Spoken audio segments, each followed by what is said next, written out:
Hey everybody, Justin from Critical Paint. Good morning. It is the start of a new week. Monday here in Brisbane, Queensland. It's a little bit hazy outside.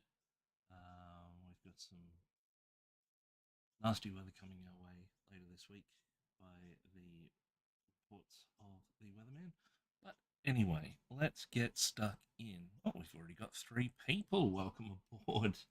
Uh, Drop a hello in the comments. Let us know how you are and how your weekend was, if your weekend's still going. Today we are going to be doing a bit more on the mushroom.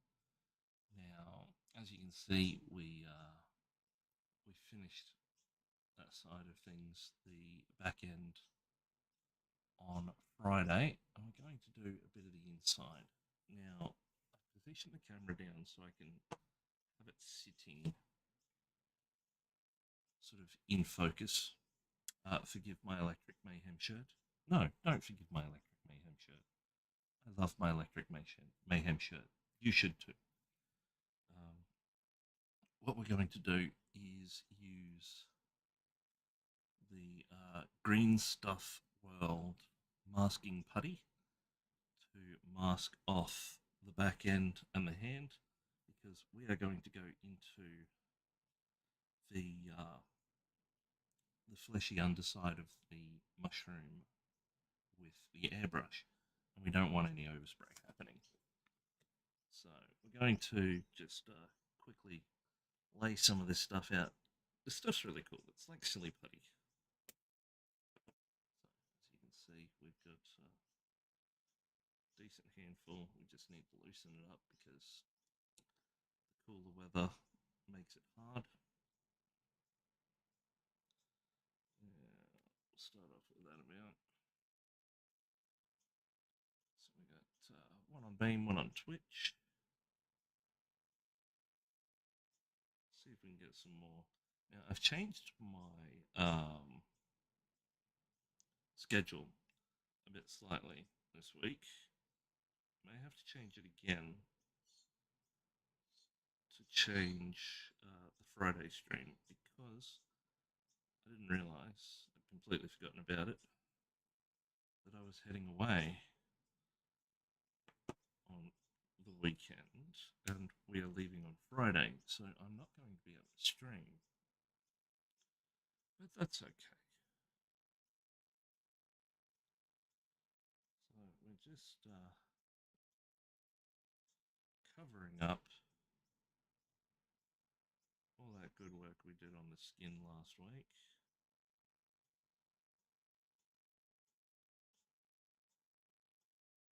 We don't want to push too much into the mushroom. We'll fix that up by hand later on. Covered off the hand, now to cover off the back end of the mushroom.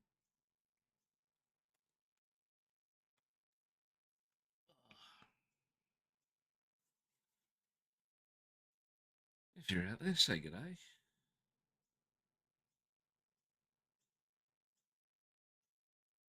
Now, there's about a 20-second delay from what I've seen this morning. What was that?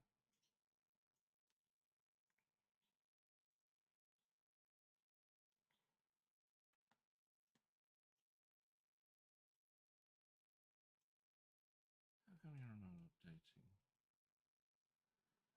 Let's see what's going on.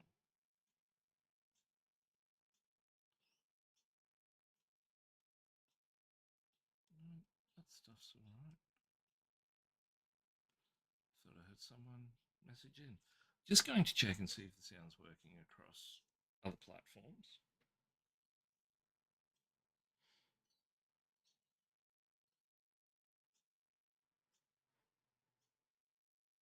It says we're live. Testing 1, 2, 3. Hello? Okay, we are there. We might have to turn that up a bit. That's alright. And we'll check YouTube while we're there.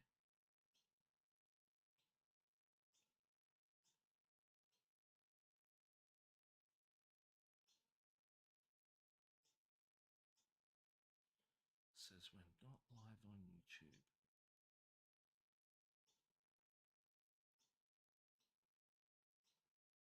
Oh no, says we're live.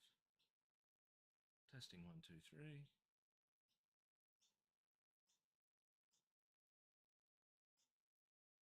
Okay, cool.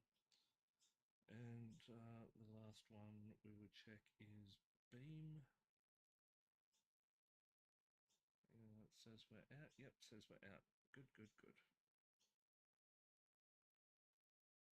Okay. Get some music happening. Alrighty. So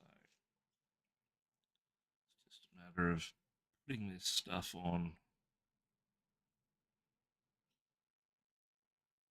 making sure we cover up that really nice orange we got on the back. Red, orange.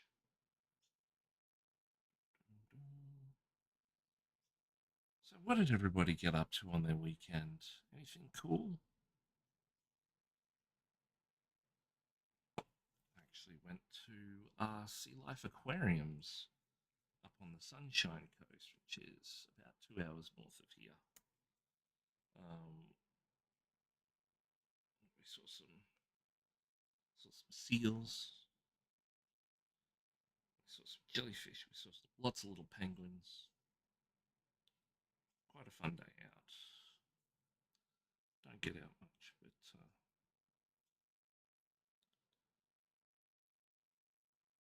trying to be more human.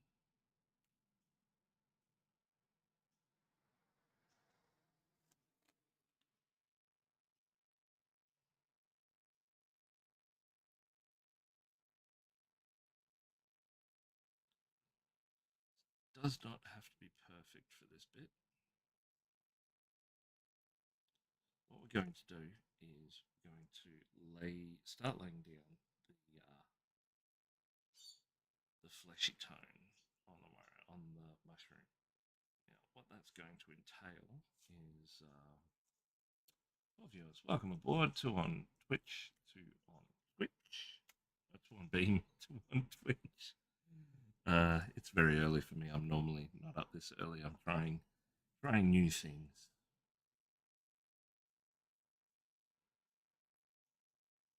Now, we're going to go in with the papyrus first. We might go in a bit deeper, actually. We might go in with that smoke color that we have used a bit already. Now, reason behind that is we want to establish a nice, deep, earthy shadow. That would be our best bet in this instance. If you're out there, say hello.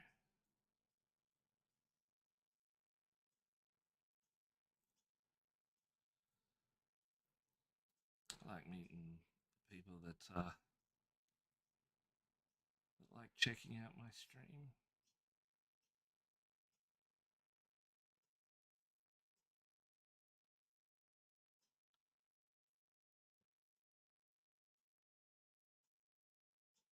My cat digging at my door. He's not coming in. The door is closed because I'm recording. And people are still asleep, so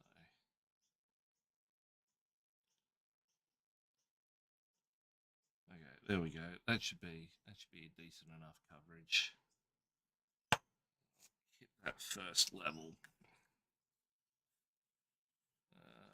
Where did I put that brown? There it is. Smoke.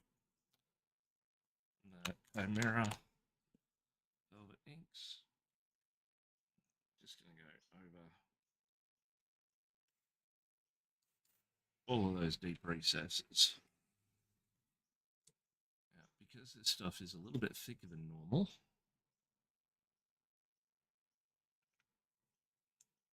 thin it down. About 6 to 8 drops of the acrylic thinner. And 1, 2, 3, because we want good coverage. We want a bit of it. So as you can see there, the paint sticks together quite heavily. But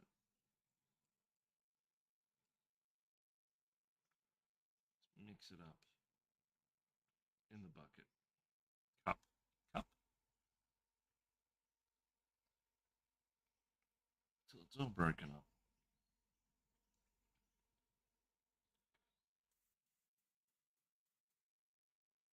That works. Okay.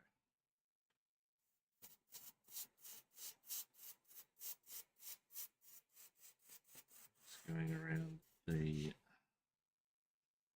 gills. This is going to move around like an absolute moron today. So we're going to have to hold one end while we do it.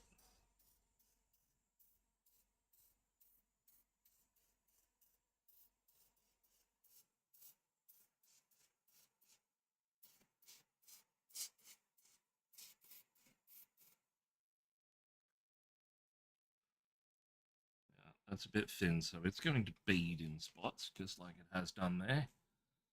So I'll mute the microphone for just a second.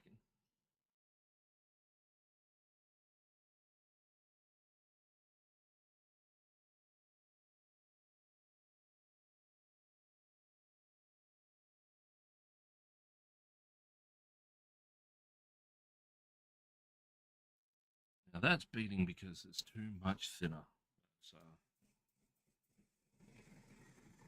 it will catch and start to act like paint.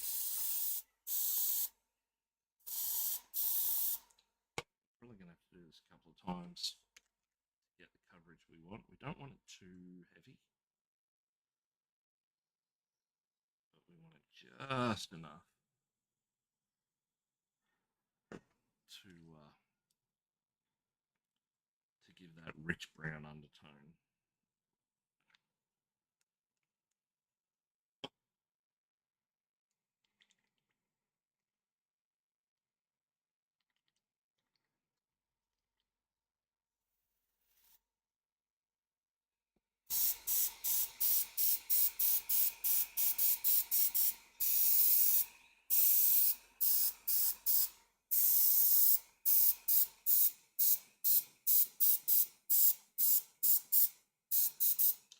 Just like that. Actually just looks like a normal, like the underside of like a Swiss brown mushroom. Then we'll start to build up our papyrus tone on top of that. Just going to mute so I can do the brushing, the drying.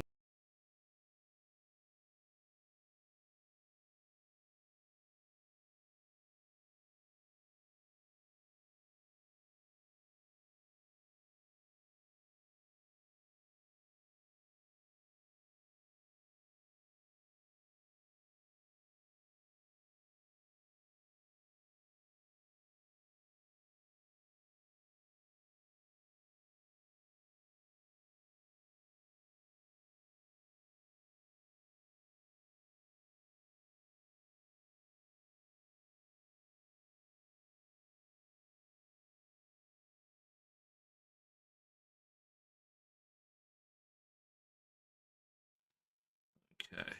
Now, if anyone from today was watching last week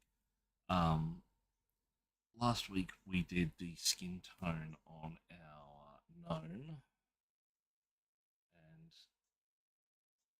that skin tone was actually accomplished by building up very thin layers of tint and glaze, and some sort of details and blemishes and bits and pieces. But in between each of those layers, we applied a seal, and that seal was a bit of a waxy finish, and we did that by PVA glue, thinning agent, and retarder, and that thinned it right down so we could apply it, and it became like a membrane almost over the skin area. and it was a little bit thicker than the um, normal sealer that you would use. And because of that PVA glue in there, it gives us a bit of a barrier. Not too much of one, but it really sells a good skin effect because you are building up those layers of flesh, if you will. Now we're going to be doing the same thing with the mushroom because I want the mushroom to look fleshy and skin-like and as realistic as possible. To do that, we are going to go back in with that same glue mix. Now, I'm going to need to mix some more of this up, so I'm going to keep our wet palette wet. So we're going to be going through quite a lot of this stuff. Don't want to dry out too much. 1, 2, 3. That's a PVA distilled water mix, 1-to-1 ratio. So 1, 2, 3, 4 of acrylic retarder. Stop it from drying out. And whoop, spinny mushroom. 1, 2, 3, 4 of our thinner, just so we've got the right consistency. Now I'm going to go in with a bit of a bigger brush because we've got a lot of room here. My brush is ready to accept paint. So we've got 2 on. Let's give that a mix up so it's all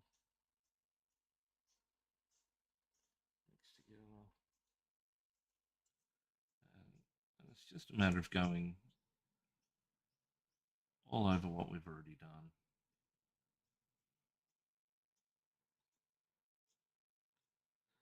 Now, because this is a death cap mushroom, death cap mushrooms, like different mushrooms, have different colorings and different markings and stuff. As most people know, death cap is a little bit different in the underside color, the gills underneath, because it is highly poisonous and it has adapted itself to its environment to be highly poisonous. The gills are a slightly different color than, say, a normal mushroom. If you just bought a flat mushroom or a Swiss brown or something from the supermarket, you would notice that the gills are this color. They are quite brown. But in the wild, mushrooms like this, they can have purple tints. Some of them have blue tints, which will mess you up, as they are. The blue ones are psychedelics. So, unless you know exactly what you're doing, don't go foraging for mushrooms. This gnome character is for want of a better term, an old hat.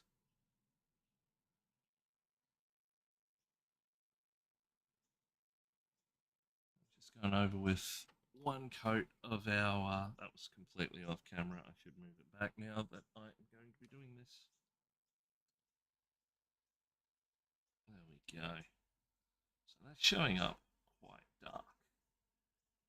Looking almost black on camera, but it's a really deep brown, red brown. So just going to mute the microphone, dry this out, then we'll get back in.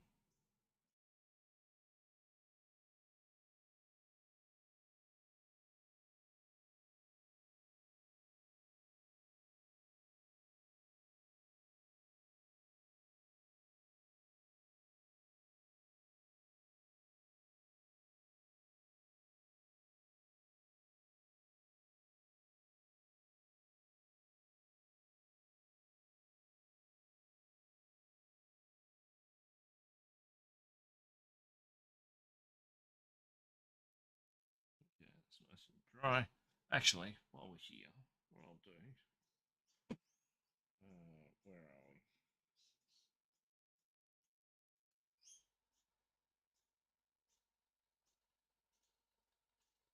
Oh, here's me saying death cab.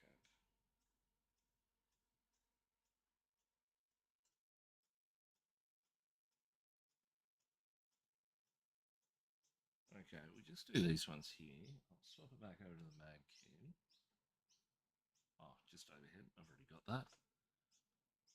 As you can see there, and more so underneath, very pale and very white. So, got those white gills underneath, and we've got a sort of ivory yellow stalk. Seems prevalent across. See how we've got those nice yellows happening, just like we have on our model. I might even go in, do a wee bit more yellow in there yet. But at this stage, I'm thinking another coat of our clear. Yeah, it's doing stuff like this is, for me anyway, experimental. So it's all hit and miss. Might work, might not, might look great, might not. But that's the journey. That's what we're doing. We are here to learn, after all. As if we are not learning, what point is there?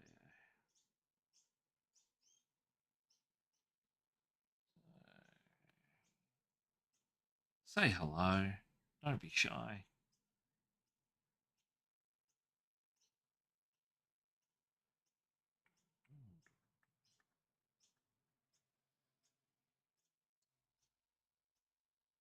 But also, in the second part of our stream, because we're going a bit longer today, we are going to be having a look at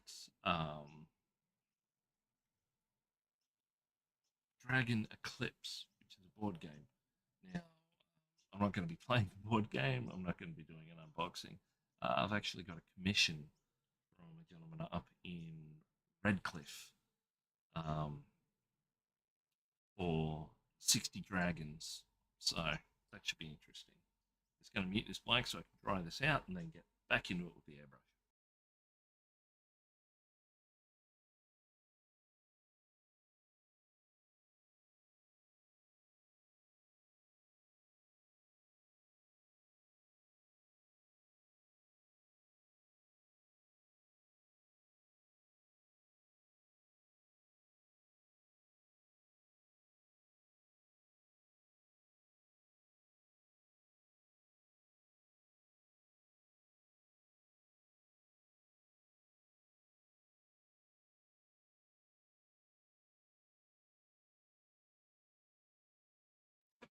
Okay, now for our first kick in of our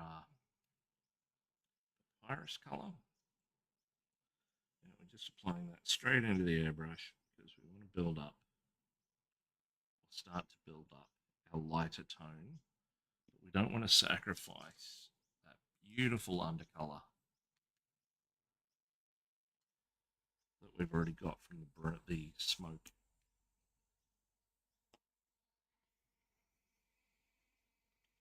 Bit of a mix in the, yeah, it's giving us an earthy color.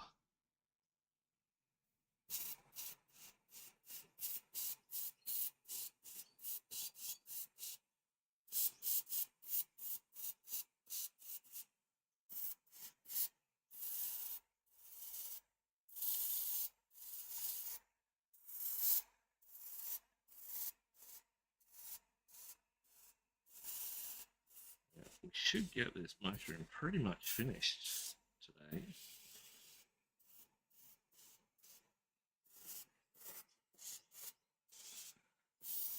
And what we'll be doing after that is alternating between this this competition piece because I know some people out there really want to see how everything's going along with it.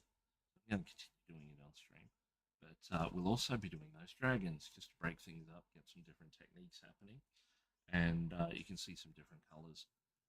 These ones I'm going, this model, this Amanita Shaman, I'm doing a bit of a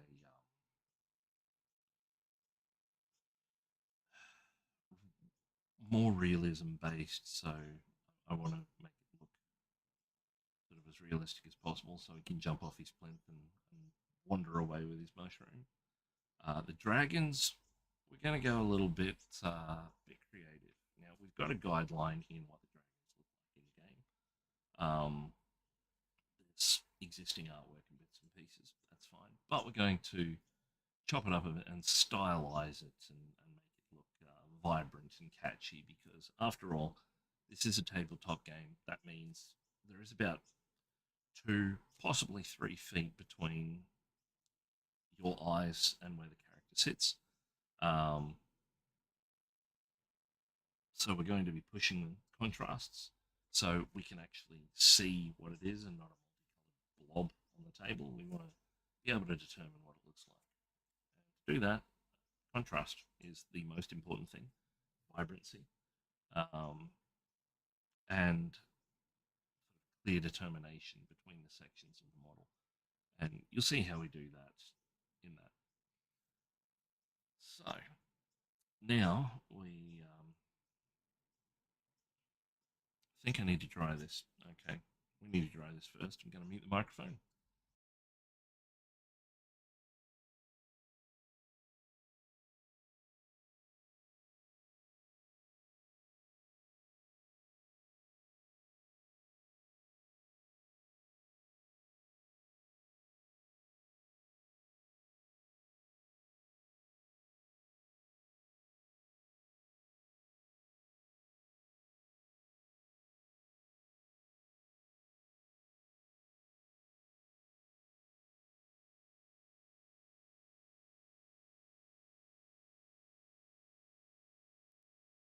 Okay, now more layers of our blue mix.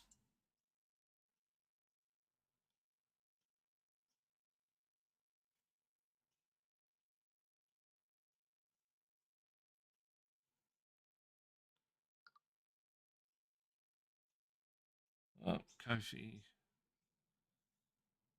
has made our first chat. It's a bit sad. My automated bot is the first person to speak to me this morning.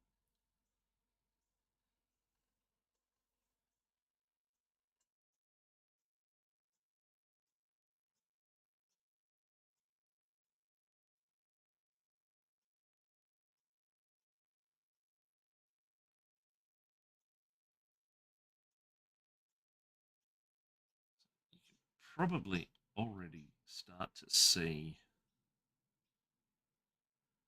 the waxy look this is getting with this finish.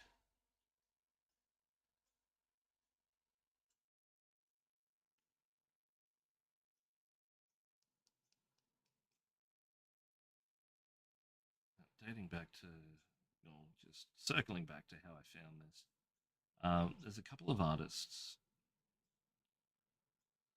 in, I think, from the Philippines, one in particular from the Philippines, who does something very similar to this with the models that they work on. And I don't know if it's using PVA glue. I've got no idea. I think it's some sort of Tamiya varnish of some description. But they build up their skin tones, like clear layer, hint, clear layer, detail work, clear layer, blemishes, clear layer, more tint. And they just keep doing that over and over again. And they build up and build up and build up until the skin looks real. It's unbelievable. Um, I'll have to remember to get her name and mention it next stream. But yeah, just going to mute this microphone one more time to try this glue layer out, and then we'll hit it again.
Dun, dun, dun, dun, dun.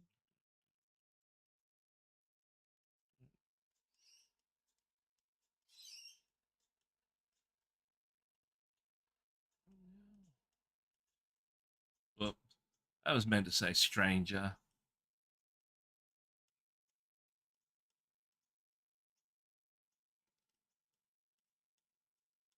There we go. All right, now next layer. Still got a little bit of our previous mix there.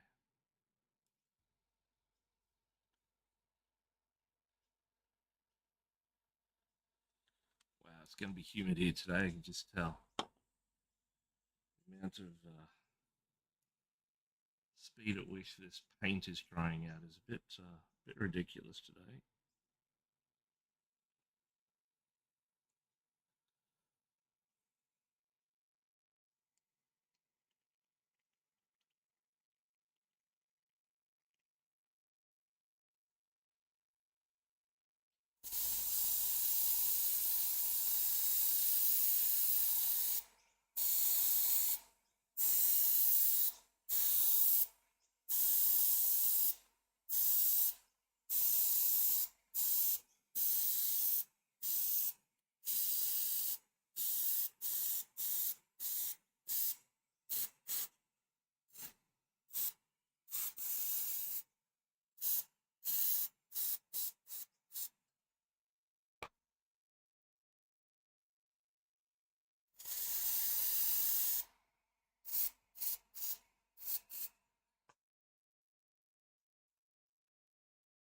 Jeans gone.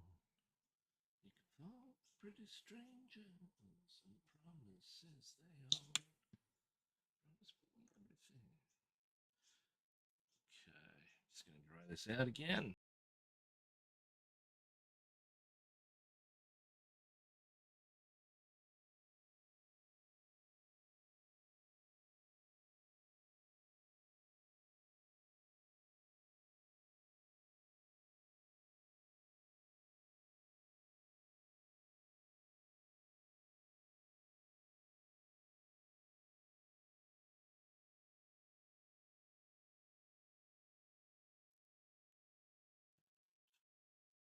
Back in with our glue layer.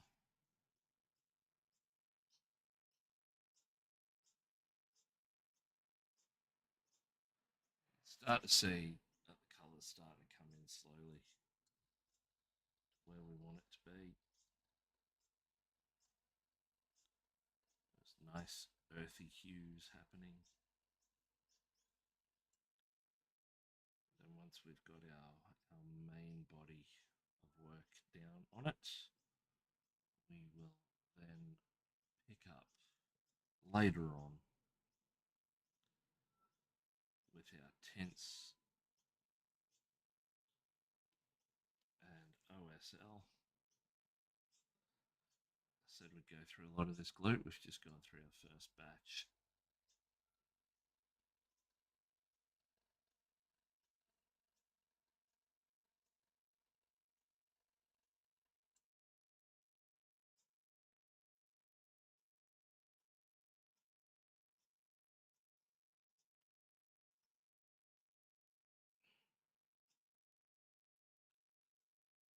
viewers.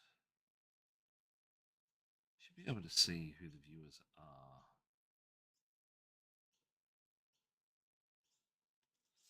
It's strange that I have 2 viewers, but I also have Twitch and stuff open in the background on my PC behind me. Now, does that mean those viewers are me? Or are people actually tuning in? The joys of streaming live. Oh, we've got a new viewer. Hello, welcome aboard. Say g'day. Been talking to myself for the last half an hour. Now we're just going to mix up some more. While that dries, we'll mix up some more of this PBA mix. 1, 2, 3, 4, 5 accidental. It's all right.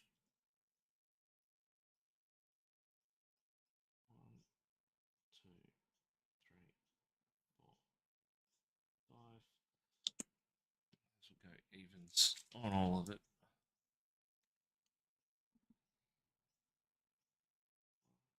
2, 3, 4.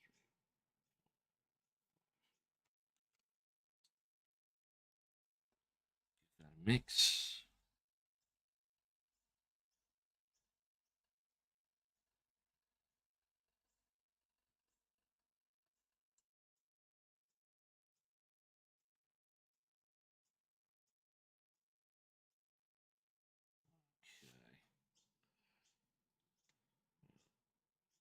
Just going to hit this with the dryer, so I'll be right back.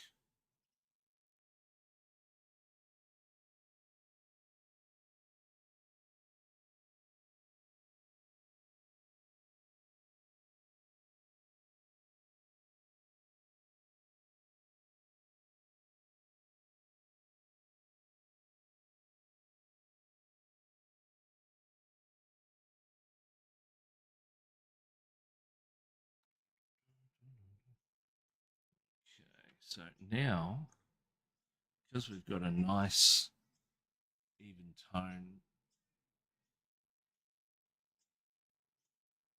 that deep papyrus, we're going to start adding in drops of white to our mix. We can bring that right up to an ivory color. And along the way, we will probably do a drop of yellow, so it gets that nice yellow effect happening. So just 2 drops to begin with. See where that sits us.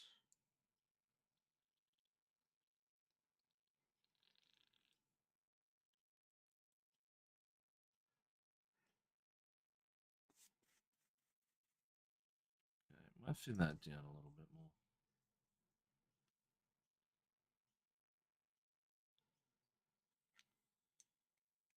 Say hello.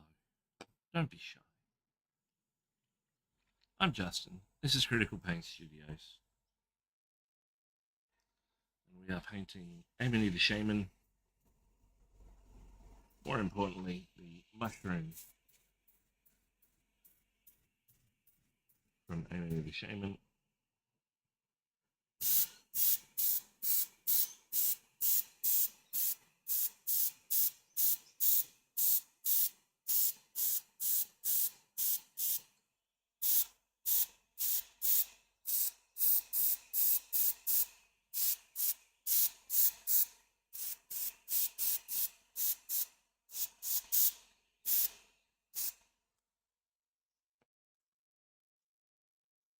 Okay, muting that microphone again.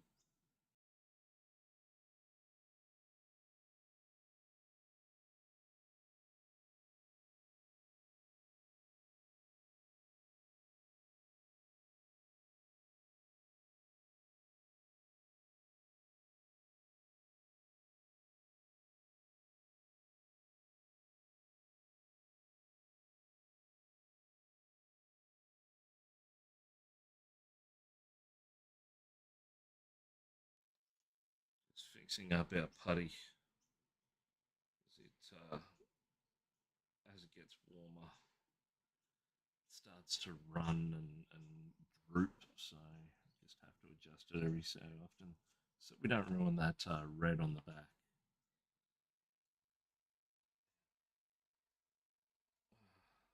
Okay. So now that we've hello, we've got 5 people in. Welcome aboard. Um, now that we're starting to establish that white tone, the ceiling layer, the PVA and liquid, is going to become more prevalent, and it's going to really hit those areas we want. So we'll get stuck into that, and it'll really start to come into its own and look more realistic because of that.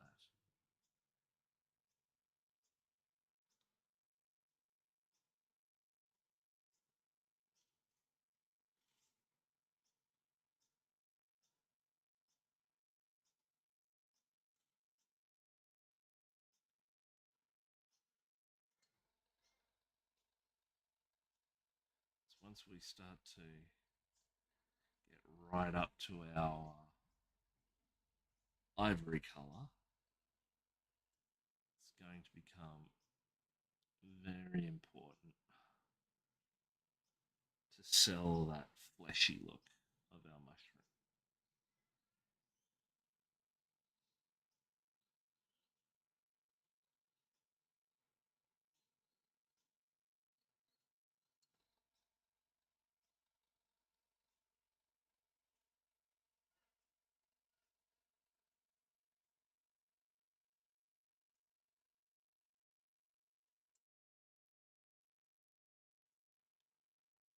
Yeah, I'm going to leave the end of the mushroom here fairly dark, just sort of continuing in.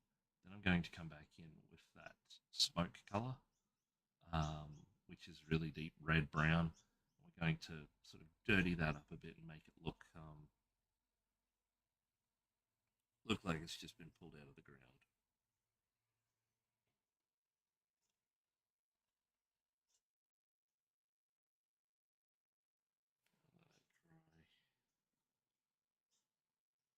Stalk for a little bit, just build up a bit more down here.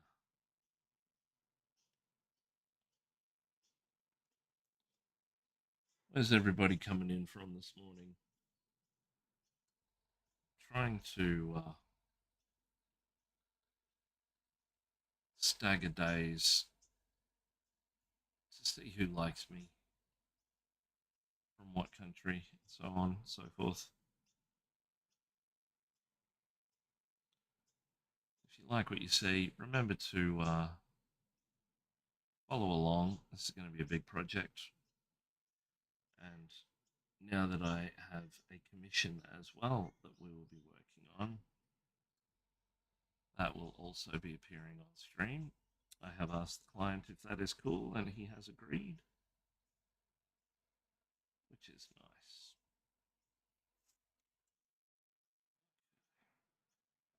Just going to mute that microphone to dry this layer out.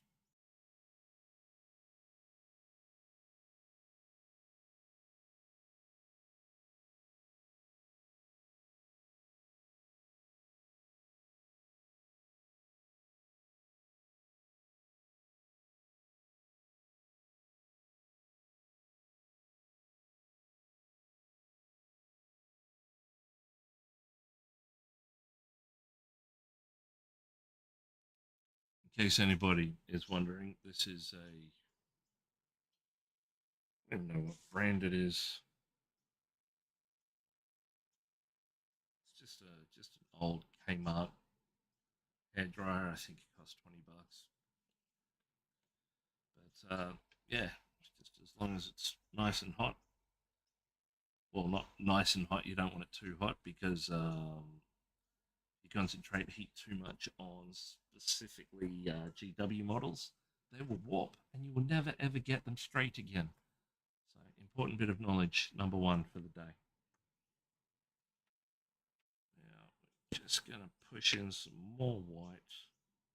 Oh, yeah, we'll go one more drop.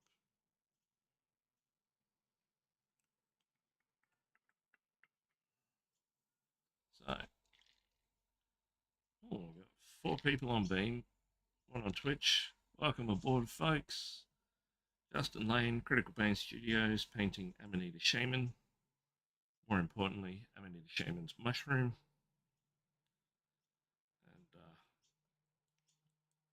And general shenanigans. Hope you're doing well out there.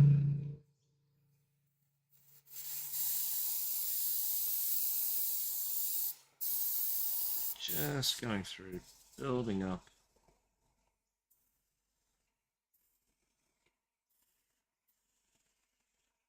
the flesh of our mushroom.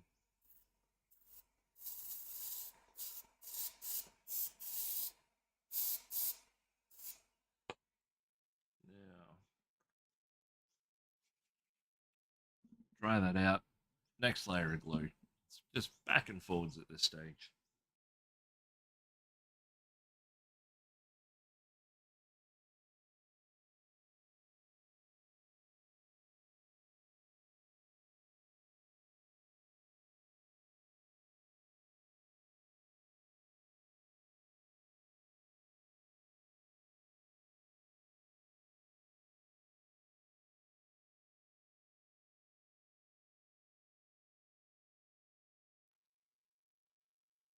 Okay, so as you can see,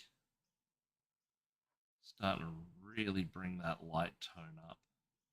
Getting all sorts of lovely undertonal colors on the camera, which is interesting.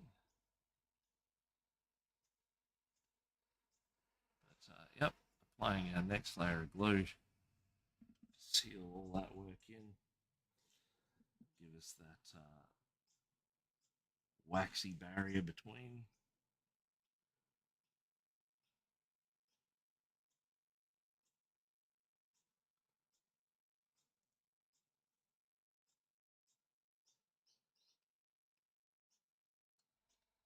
I didn't put the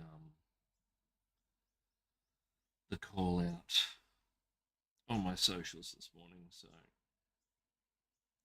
expecting things to be a little bit quiet. We've had a few people in from Beam and Twitch this morning already, which is good.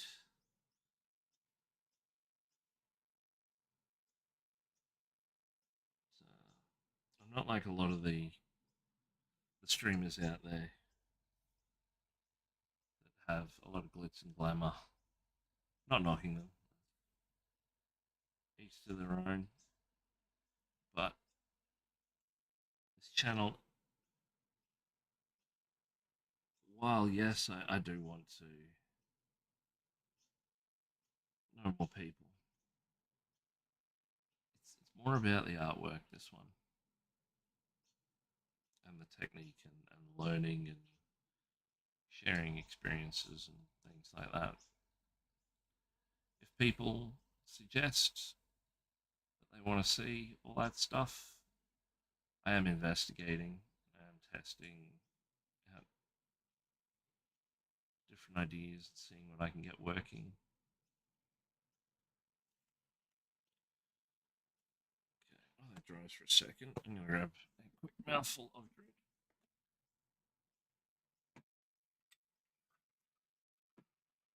Haven't had coffee this morning, so I usually have it as a shake, and that's a bit too loud, wakes people up.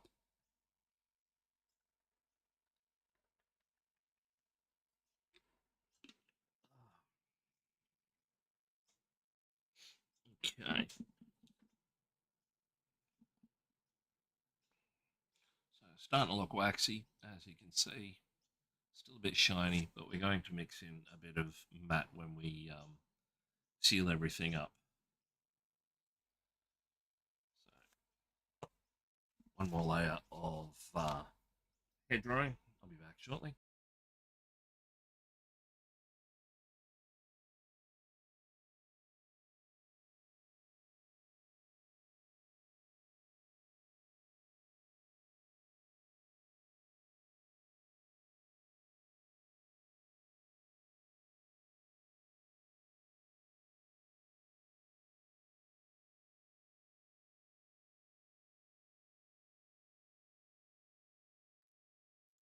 Okay, this time we're going to add one drop of cold yellow from Chimera, just to start pulling in those yellow elements to the flesh. So one more of white.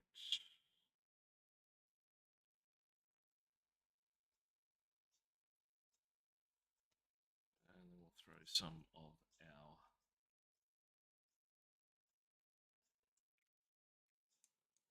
thinning agent in. Give it all a big mix. Whoops. Anybody who's interested, this particular airbrush is the Galeri Premium Mobius Point 2. It has a 0.4 needle and attachment that goes in with it, but a lot of the stuff I do is the finer detail with this one. So we've got now starting to get into mustard looking territory there. So we'll just start laying that down very lightly.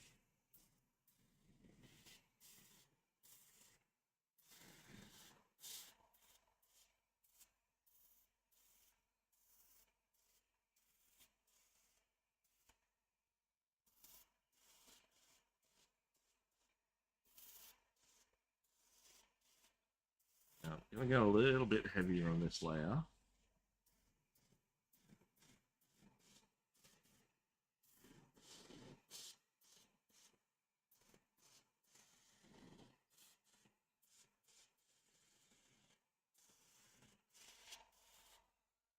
I'll start pulling in with the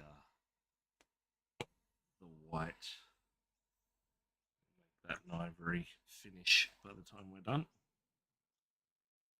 Just making sure we don't get any overspray happening with our putty. It's all in the right spot, and I'll give that a dry out. Back in a moment.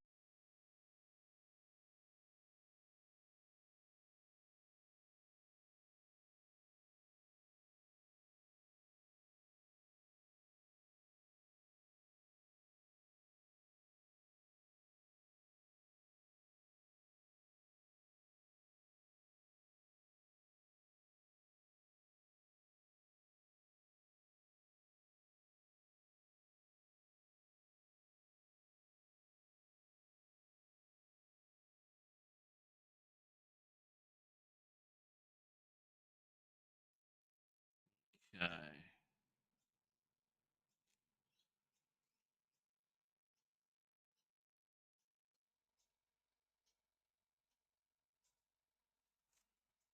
Glue layer.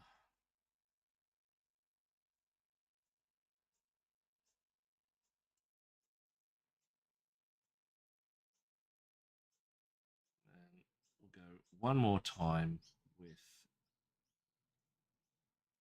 a bit more white in that mix. And then I think we're at the level where we can start getting some detail work in with the brush.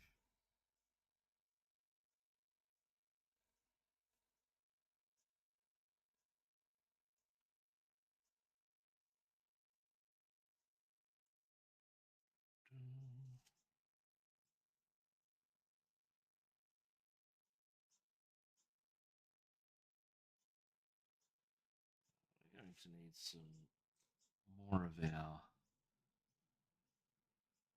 mix.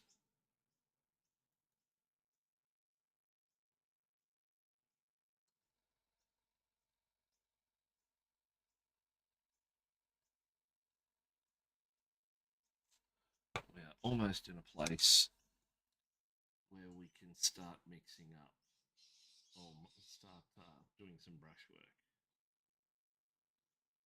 Come on. You've sealed up. Joys of humidity. Normally this doesn't seal up this fast.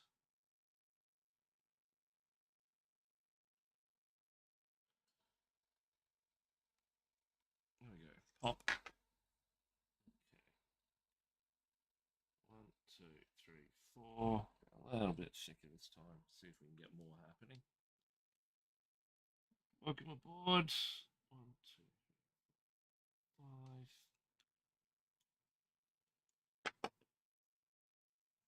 Say hello. Don't be shy. 2,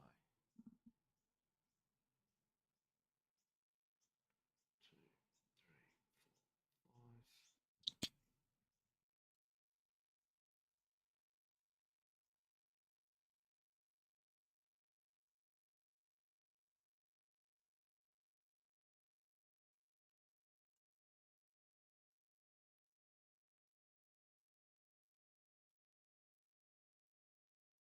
There we go.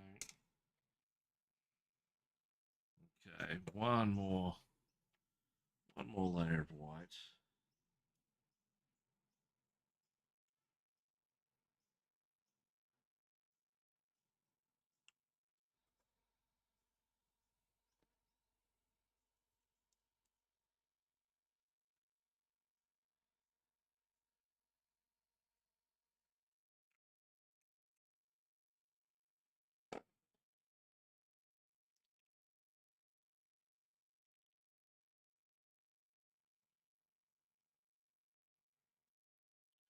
Might actually go one more of white. Skip a transitional layer.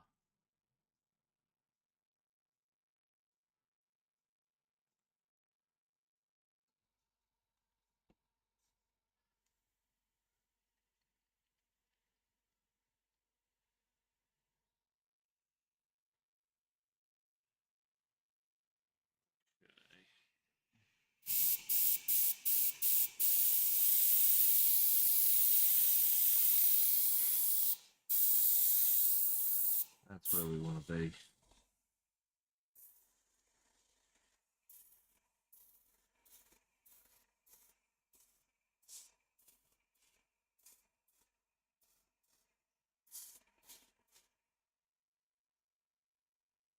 There we go.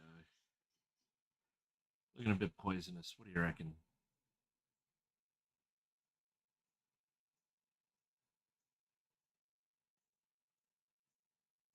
That gives us enough of a yellow undertone now that we can start doing the rest by hand. So I'm just going, while that's drying, clean out my airbrush. Disconnect it so it stops screaming at us.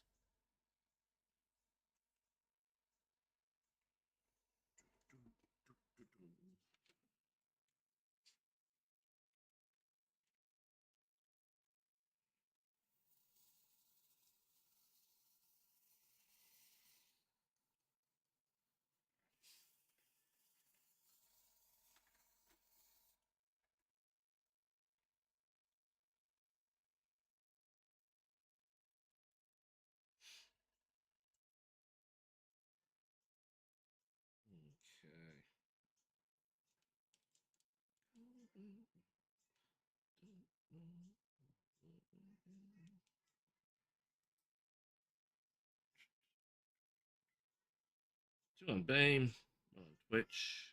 Good morning, all. Morning from Australia.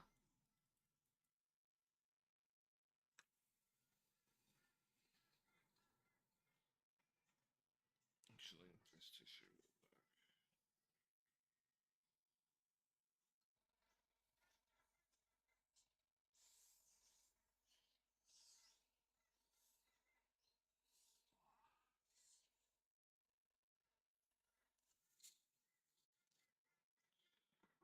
Make sure it's all nice and loose in there. Bit of ISO.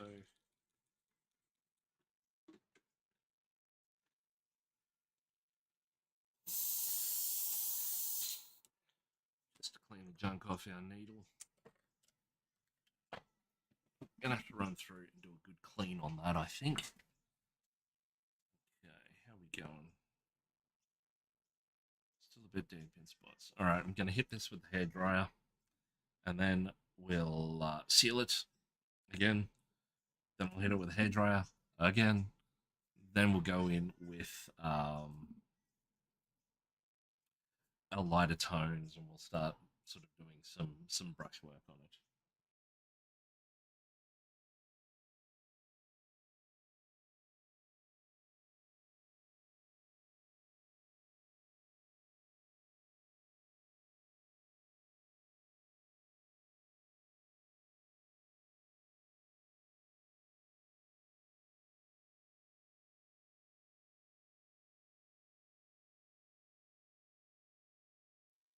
Okay. One more seal. Speaking of seals, family and I went to Sea Life at Maroochydore, Mooloolaba, Sunshine Coast area in Queensland yesterday. And it's really cool. If you haven't been and you are local to Australia, local to the area, highly recommend it. Now, because I don't get around that well, I require a mobility scooter, and I got through okay. There are some really hardcore ramps that I needed to push. Well, I actually needed to get off and walk up the ramps. I can walk, just very limited, extremely painful.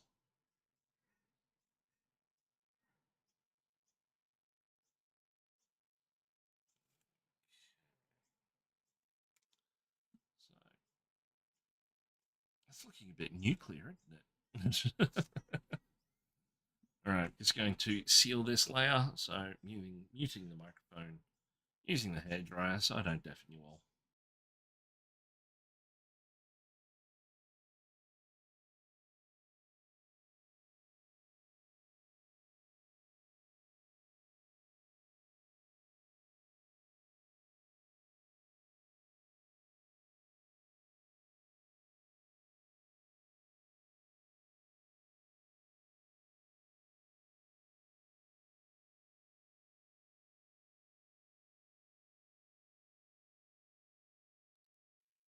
Okay. Now,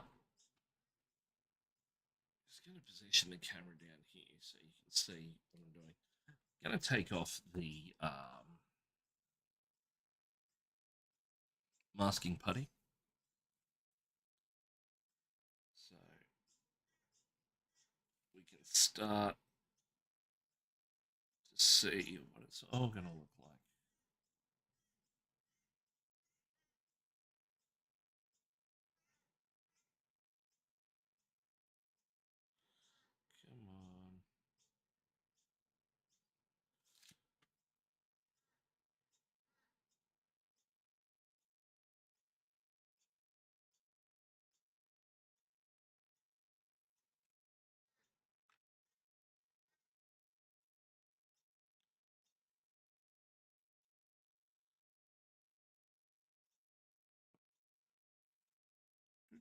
Come on. It's just like peeling the top off a mushroom. Alrighty.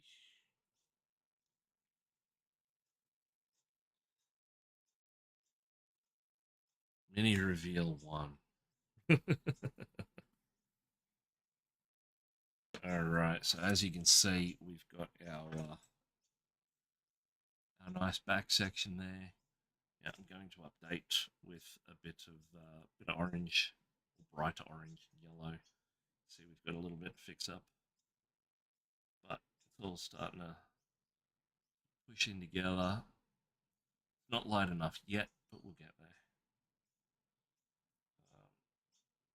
What I'm going to do, however, just because it's annoying me, is I'm going to put a dab of glue on the pin. Hopefully stick this sucker in place.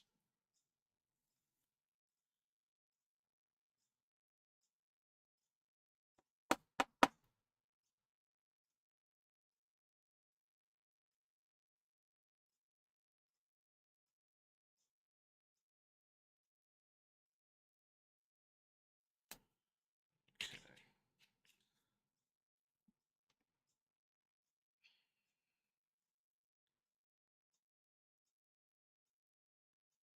It's okay that it's on the underside there,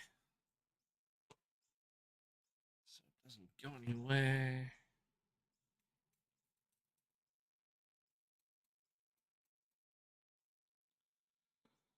Hopefully, that keeps it attached. So,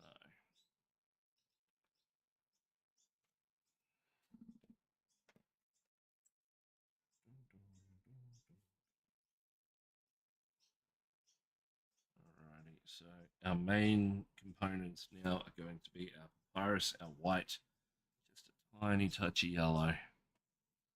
So get these other paints out of the way. I'm going to go into this with a smallish brush so we can maintain our detail.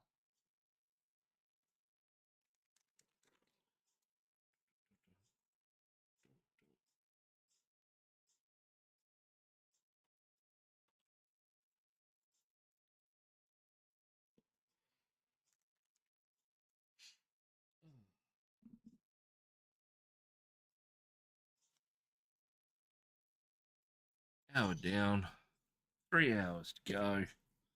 Gonna have a little bit of a break in between.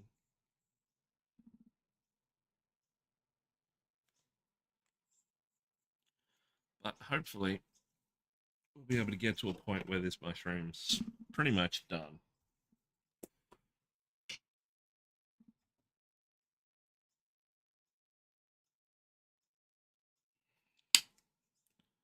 Alrighty. First steps. Just so I've got a back in shot.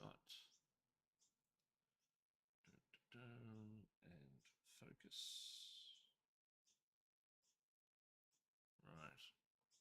Now, looks like some of our black has stuck. A black putty. So I'm just going to go in with a silicon tipped sculpting. Oh wow, yeah, it's all over it.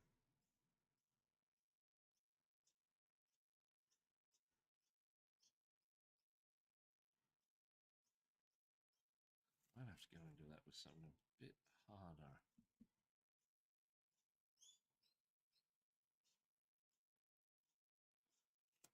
Maybe even dry brush. Get the black out of those crevices.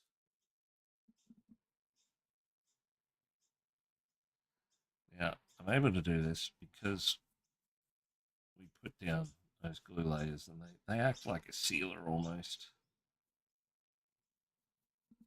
But we still want his fingers to look a wee bit dirty because he has been digging up mushrooms. Okay. First we're going to do our mix. Tiny bit of papyrus.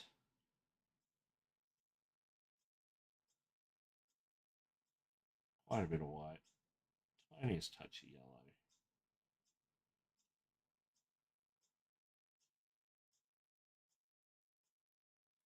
And I think a little bit more.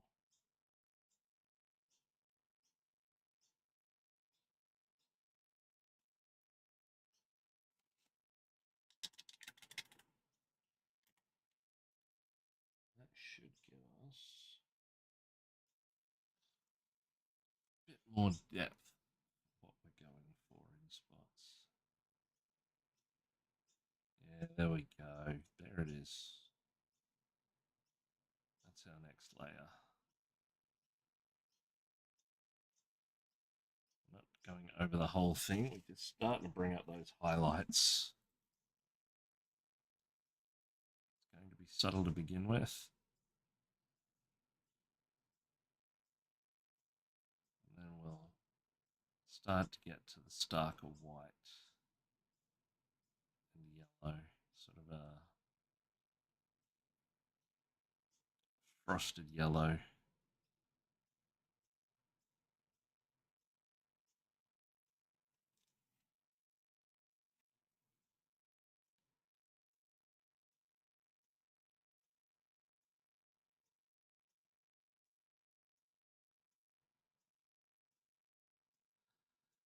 But after our break, we will have a look at Dragon's Eclipse. Pardon me. See what I'm in for on this commission for the client. Just picking out some of the higher level ridges, just so we can start to establish light.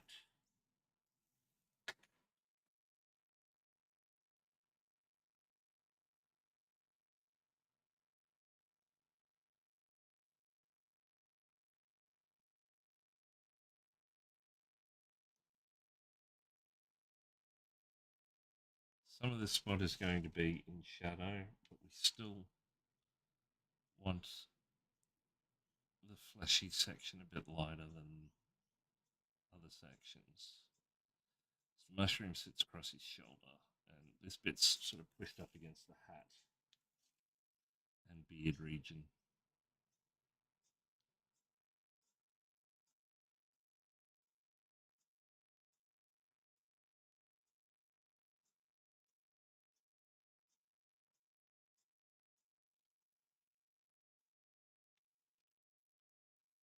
Let's go over.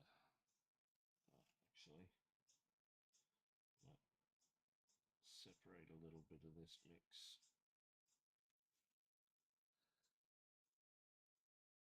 Just to push in the gaps.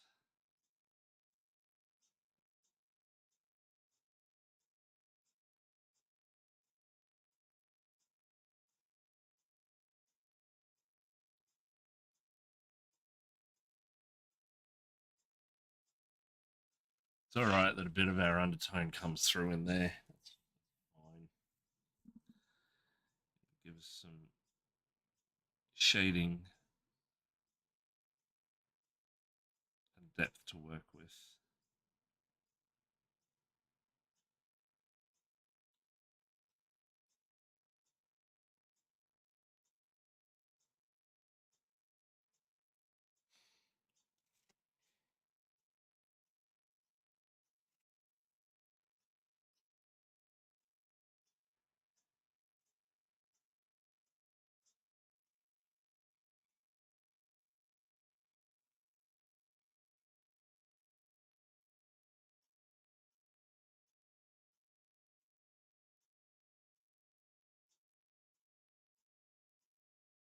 Okay.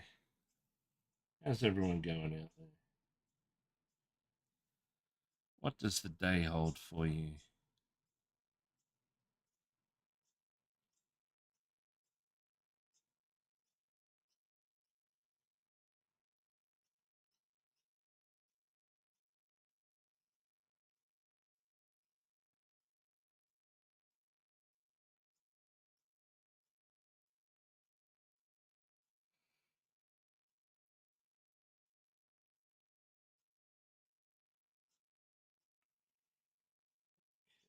Back in with our lights now.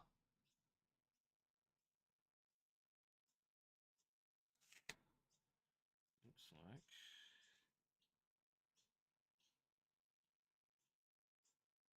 yeah, had a bit of that putty still there. That's all right. We got rid of it.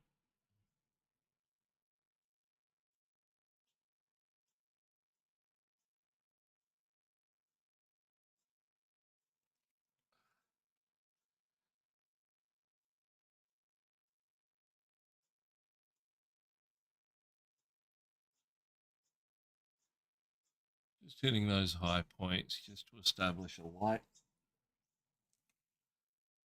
We've got a bit of light coming in from the left-hand side of the model, so we'll do a little bit more light in this section here where it is going to catch.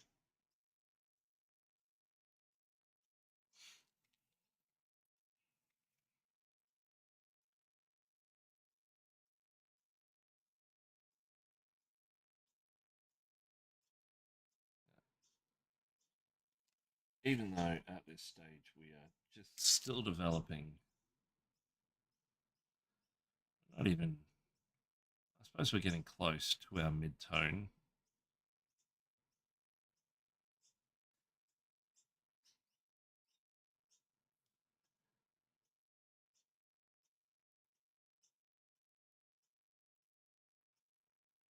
We'll do this first pass, seal it,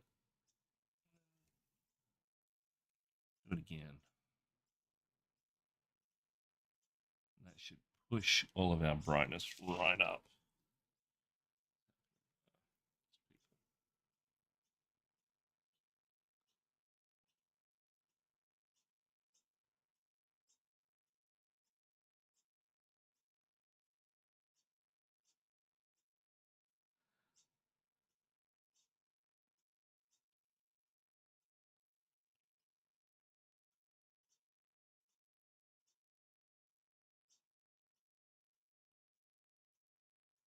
Now I'm just going to quickly, so we've got some of that established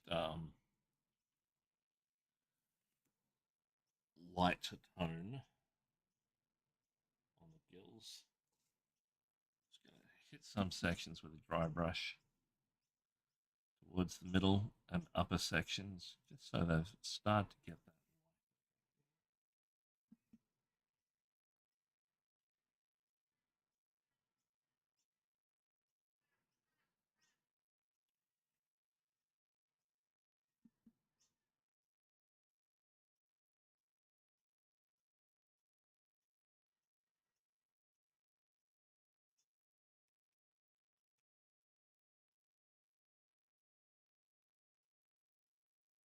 There we go.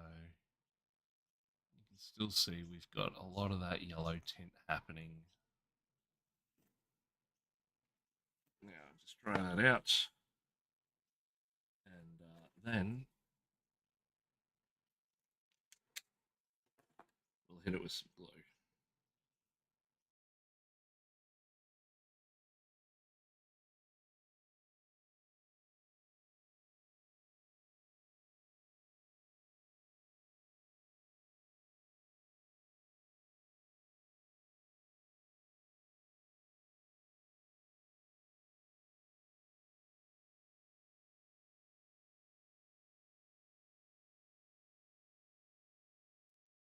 Okay, glue pass, wrong brush.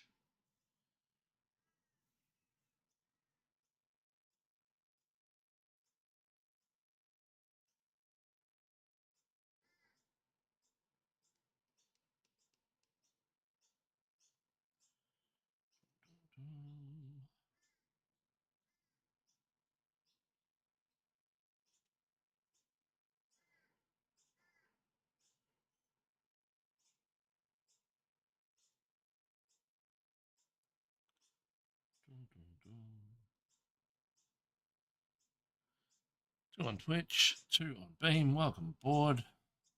If you're new, say hello, don't be shy. I get to know who's interested in what I do.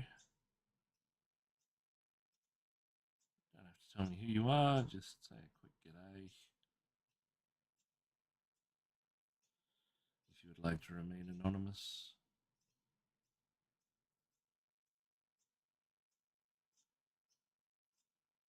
This is the new week of streaming. Just trying to establish best times and practices. Try and build up a routine.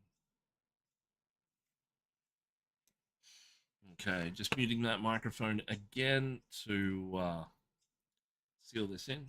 Back shortly.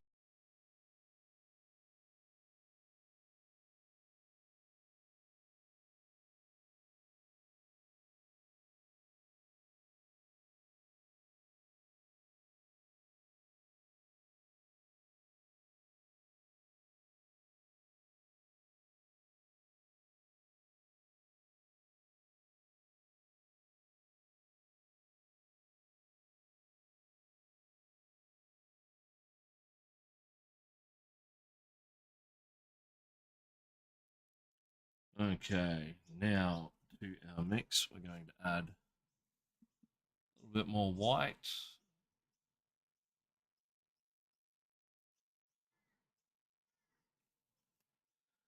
It's looking very green on camera, isn't it?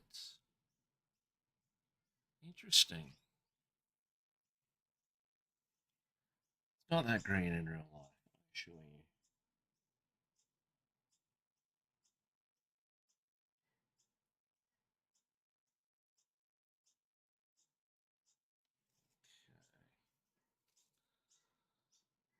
Yeah, just hitting those high points again.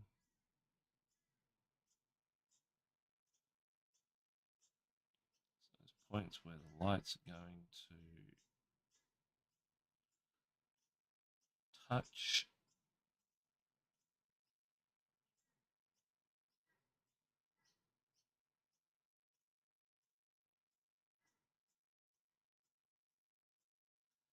Because of our sealed layer underneath,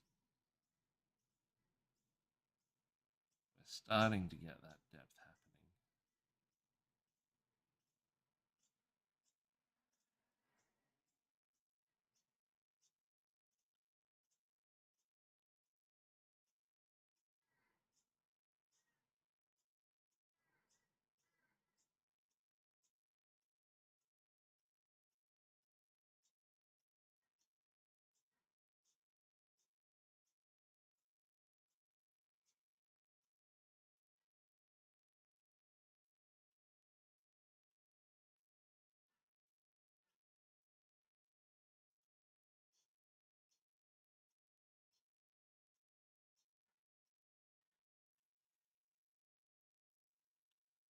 If anybody has any questions as to how I'm getting this finish,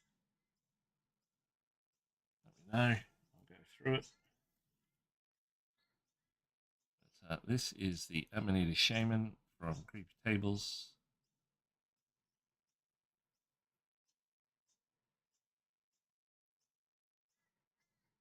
And I am Justin from Critical Paint Studios. And this is my stream.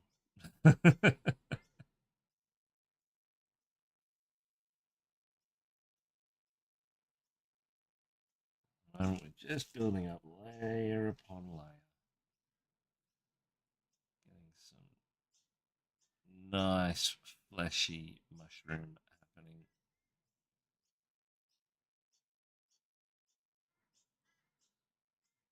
Now, I have to update the schedule because it says that I will be on Friday. I have to change that.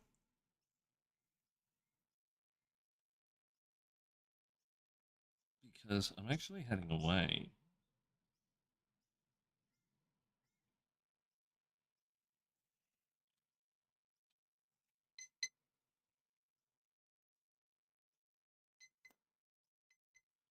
My phone is going crazy. What's going on?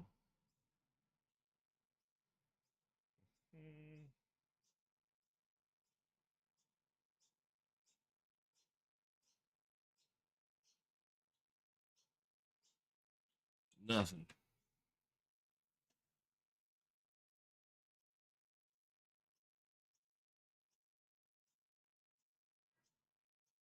So we're just using this lighter white tone now to really start to push those highlights. Then I'm going to go back in with a white and a yellow to start bringing in that yellow tint that we saw earlier on the mushroom.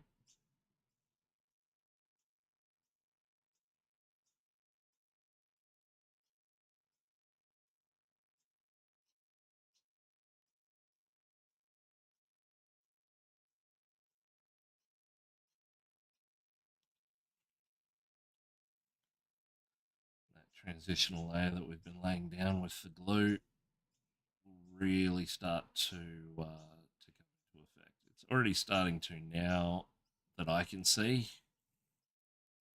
but I know my camera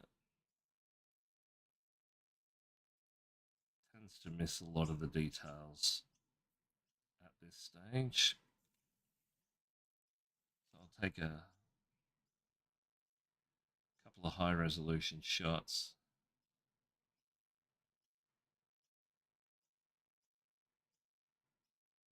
and post them on Instagram. See in the bottom left hand corner.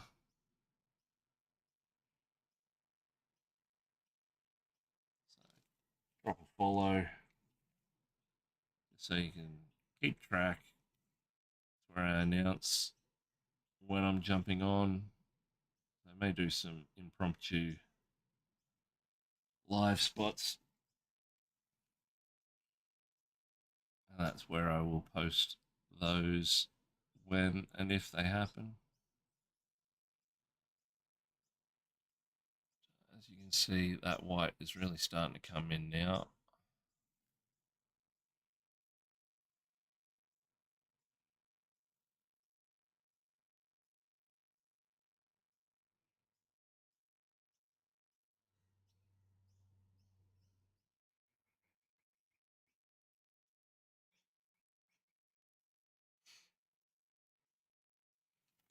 Do that dry brushing in for this layer.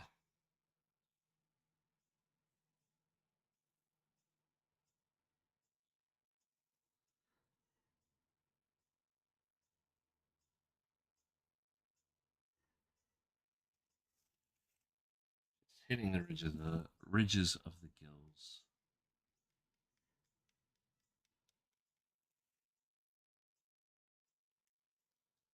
I have to mix up some more of that.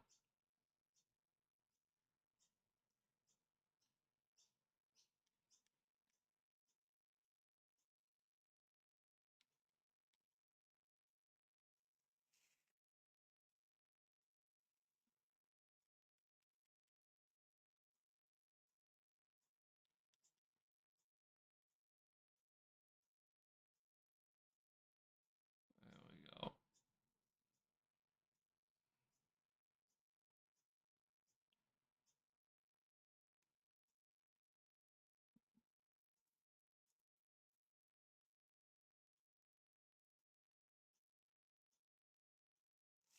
Is that in focus? Seems to be. We got 5 people. Hello, everyone. Pop this down while I mix up some more of this mix.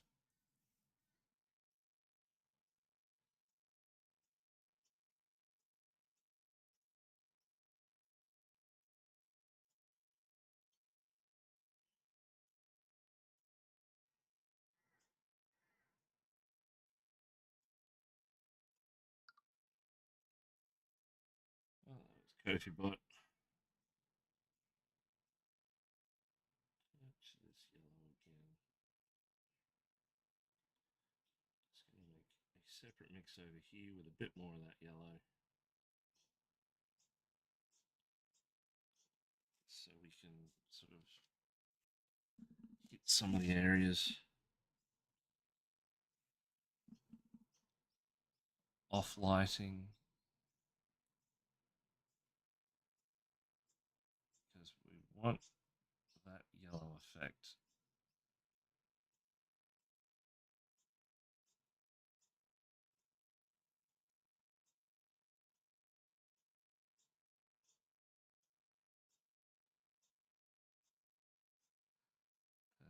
These death caps are poisonous. And nature has this neat little way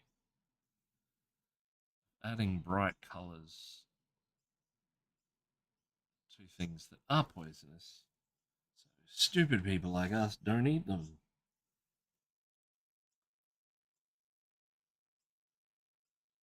Doesn't stop most of us though. They are nature's warning labels, if you will.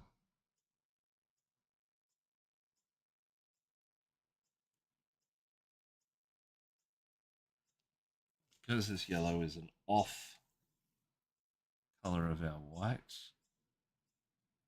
I kind of want to enhance it around areas where there is shadow or not in direct light.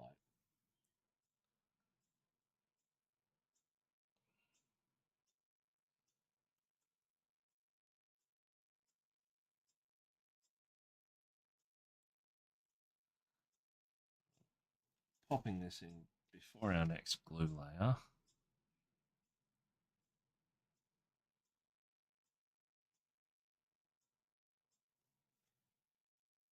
Just so it's underneath.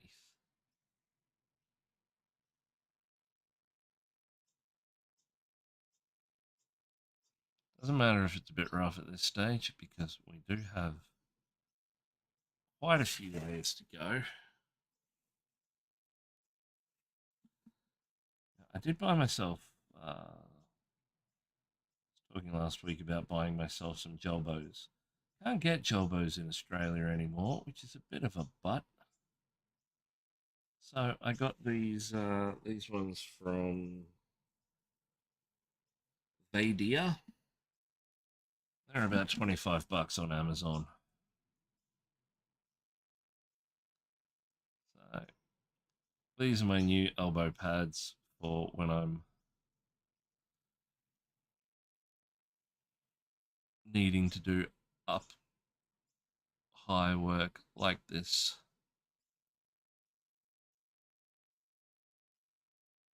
Protect my elbows and stop giving myself pins and needles in my hands, which is what was happening having them on the bench.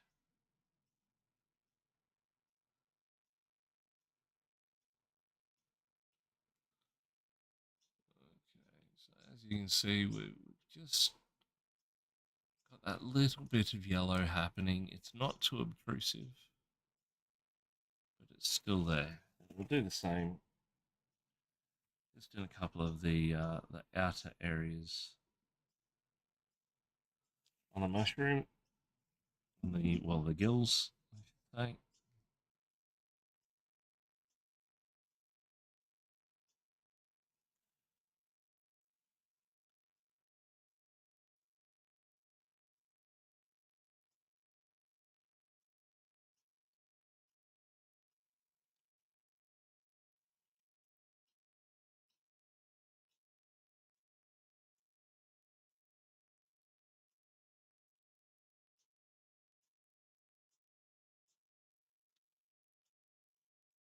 Lots of viewers on Beam. Welcome aboard, folks.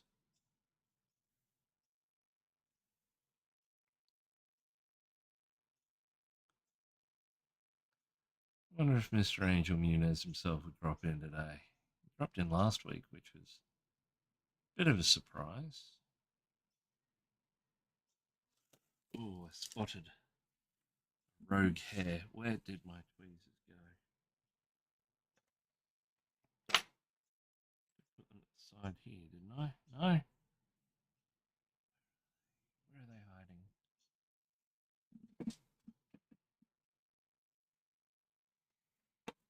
Hmm.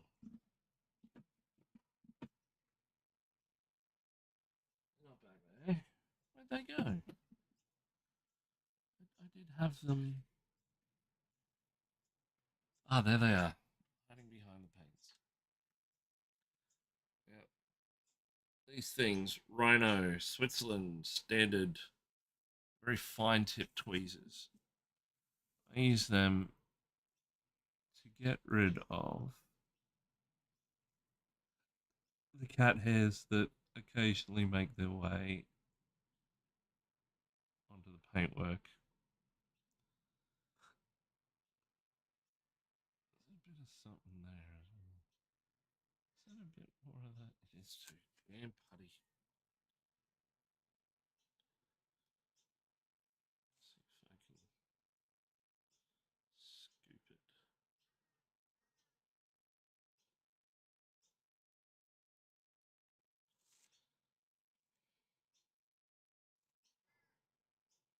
It's actually. I'll come back into that. That's no problem. That's why we do these layers the way we do them. Okay, so we got a little bit of yellow just around the outsides. Not a whole lot at this stage, which is. Now we're not sticking down there. Damn. No, we're not sticking there either.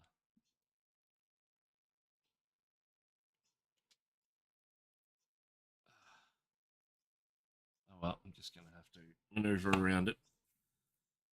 Okay, going to give this a quick dry with the hairdryer. I'll be right back, muting the microphone.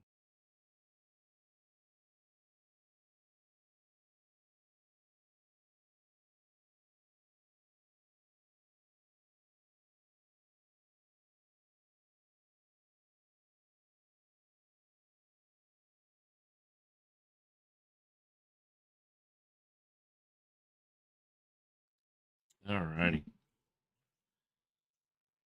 So now we're going to do another one of our glue layers. Crap in there, we'll get rid of that. Just to seal that all in. And give us that waxy layer.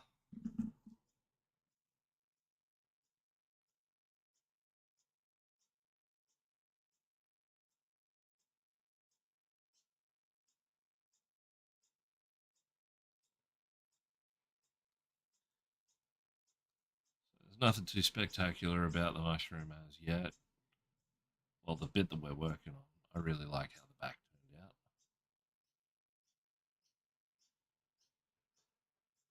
But we're starting to get into the realm where we're going to start picking out some high highlights and such. So we'll be moving more into whites. Then I think I might go in with a bit of a warm yellow in spots. I might even do a tint.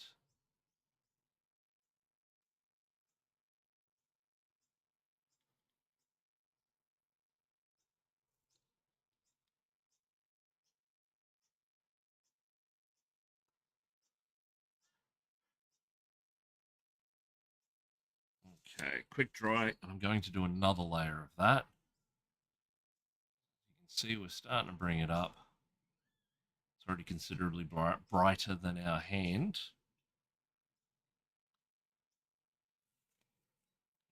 Just for a reference point.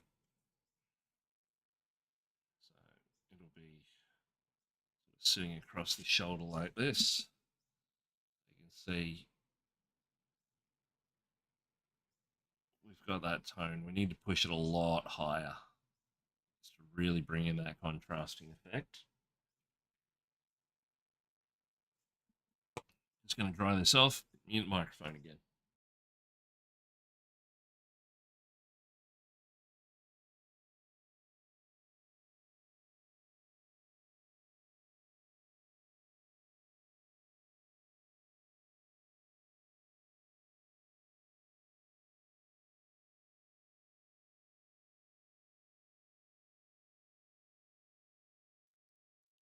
Okay.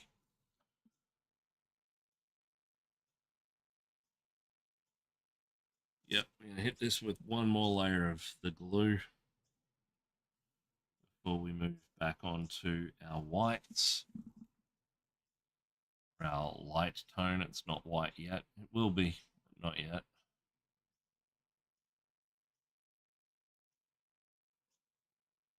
There's some just hitting the areas that we've done those highlights to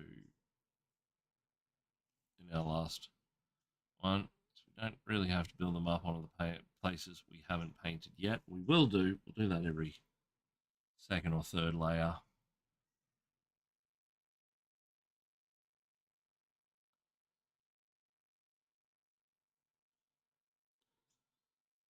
Oh, I've got a feeling it's going to get very warm today because it's only 8:30 and it's already pretty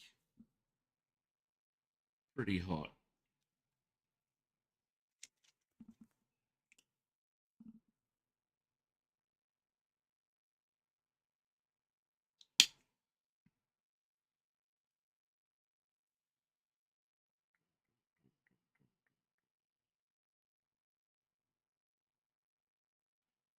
Mixed up a bit more of our glue mix, so we're ready to roll. And now we'll go in.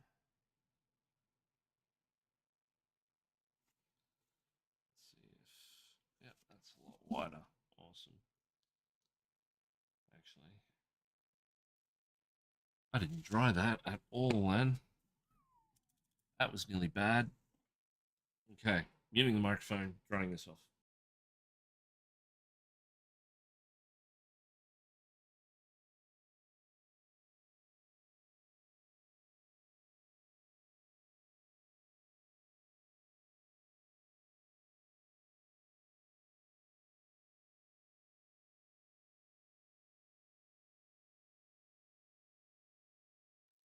Okay.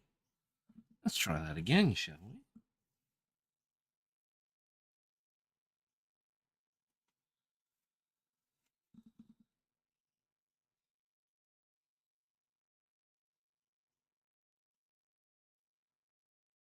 Same again, just those high highlights. Little bit smaller area this time.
This white layer. We're going to concentrate heavily on the top section and the left where those lights really come in. So we can build up a bit of a transition layer.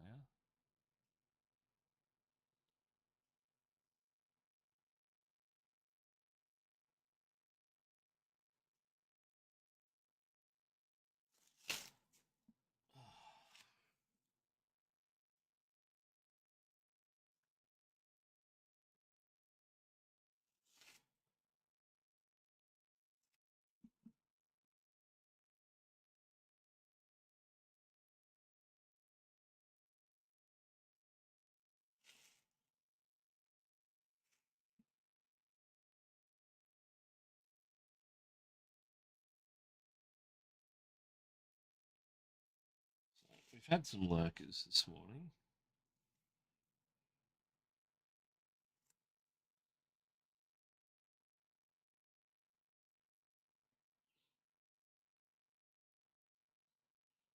No one talking as yet, apart from me. So if you are out there, drop a hello.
As you can see, we're starting to really get that waxy effect happening now.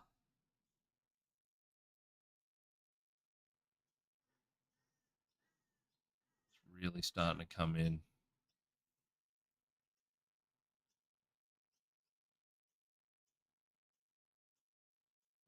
push that a little bit more white. First, another glue layer. So I'm going to mute again so you don't get deafened by the hairdryer.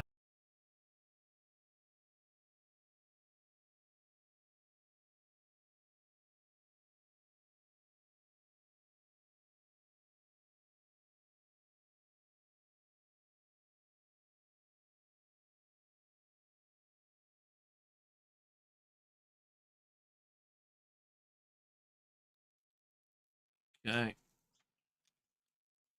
glue layer.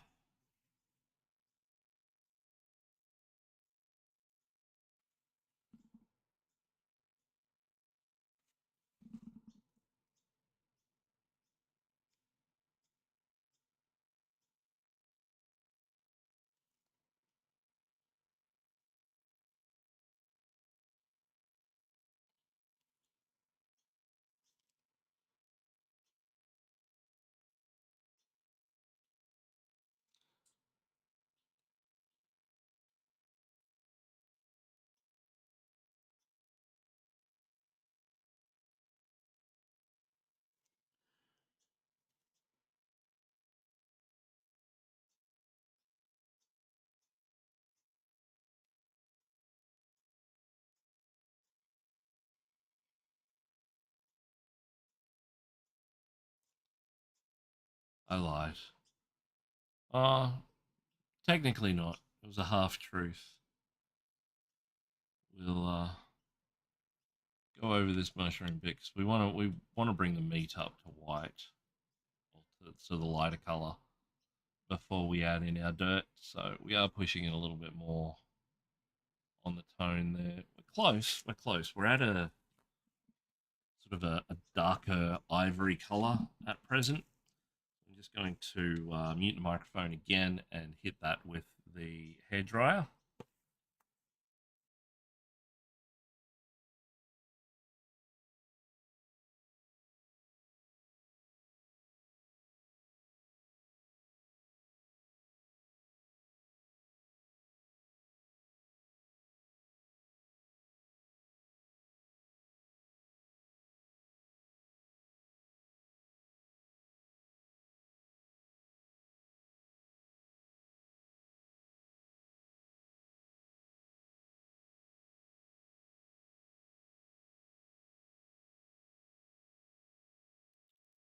Okay.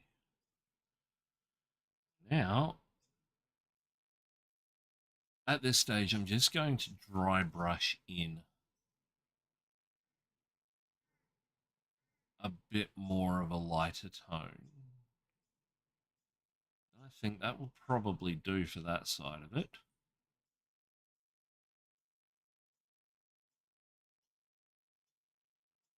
Where are we at now? That's almost at 2 hours, so yeah, I might break and grab a coffee. Then we'll come back and get stuck into the next section. So we'll do that one more layer. That should bring us up to 2 hours. Then I'll go to break. Now, I've marked the break down as 30 minutes, but it's probably going to be less than that. A bit more white, bit more white.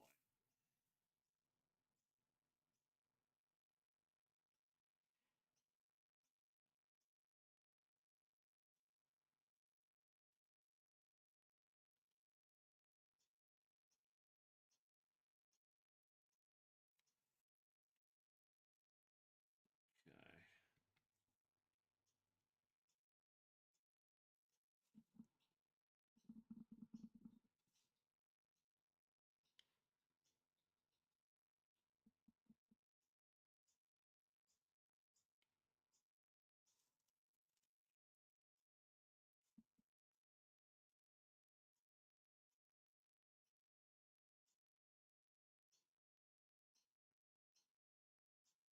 And get my son something to eat because it sounds like he's awake.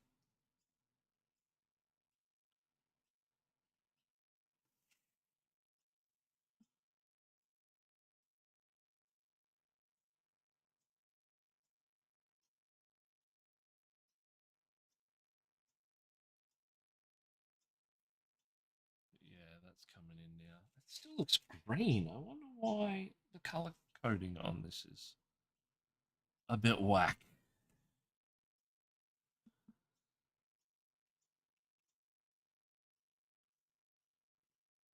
Well, take that off now and do it.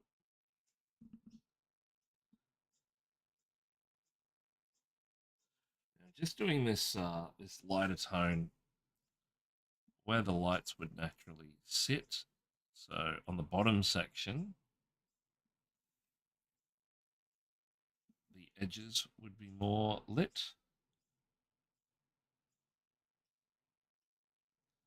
And on the top section, towards the middle, would have more of that light happening. As you can see, we've still got a fairly dark undercarriage of where our shading and everything's going to be. Soften that transition by mixing in some of that white.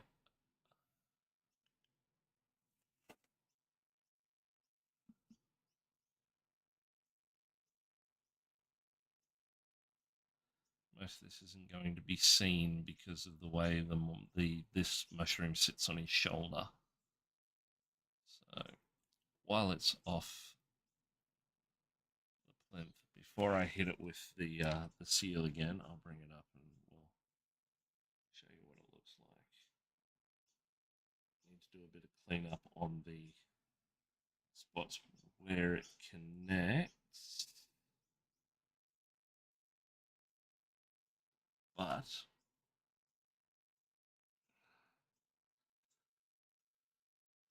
that's how it's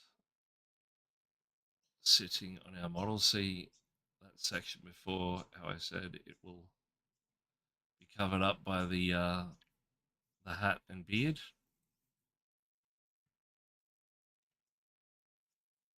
So now I'm going to seal this with the hairdryer again. Oh, dry it with a hairdryer, seal it, and then dry it, and then go for a break. Muting that microphone.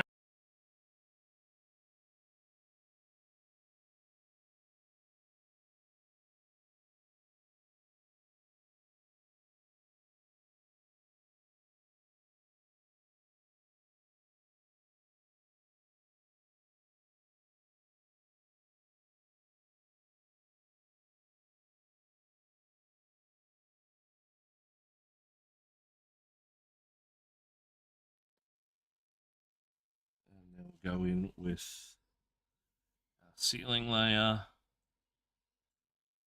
so we can get that waxiness back.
And nice even coverage there. Making sure there's no blobs or anything that stand out. Okay, pop that in there.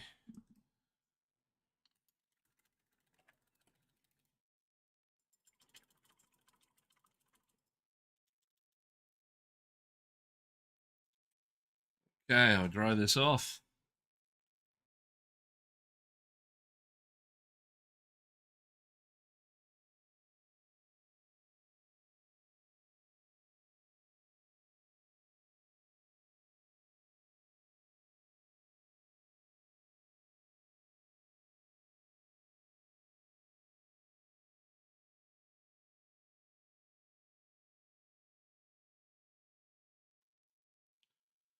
we go. Our mushroom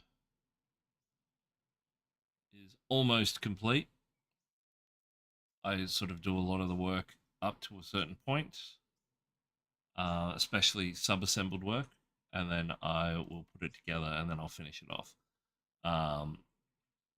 At this stage, I've still got a little bits here and there to do, but that can wait when we start to really push in with our light sourcing. So I'm just going to get the X-Acto knife and clean off the gunk from our glue, just so that pad is happy and we can glue it back down.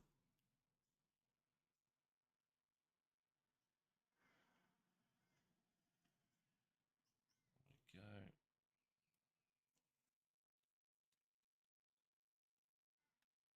Just pop it back in place so you can see how it's looking before I go to break.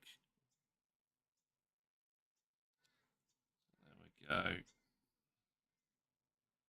Looking mushroomy. Oh, lucky this resin's a bit sturdier than the normal stuff. But I am going to go on break. Now, should only be about 10 minutes or so. But I'll be back soon, guys. Thank you very much for hanging around, and see you shortly.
All right, welcome back.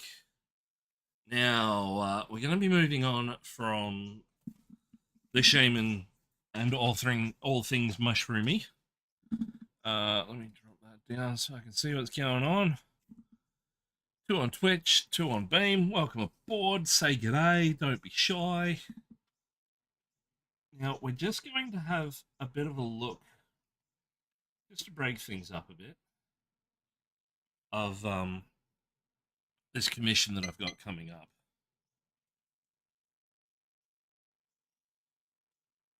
It's Pokemon. You've forgotten about us. Now, this commission is for the game Dragon Eclipse. I've actually just got it sitting on the floor down here. Just so I can open it up because it is a big box. It's from Awakened Realms, the guys that did Tainted Grail, um, Nemesis, board games like that. Um, and yeah, we're just going to get a couple of the figures out, have a quick look at them, see how they are, and then I'll get them all primed up and ready to roll. And then either sort of tomorrow or later on in the week, or even next week at this stage, because things are a bit busy this week, we might start painting them. So I'll open it up. X-Acto knife. Dun, dun, dun.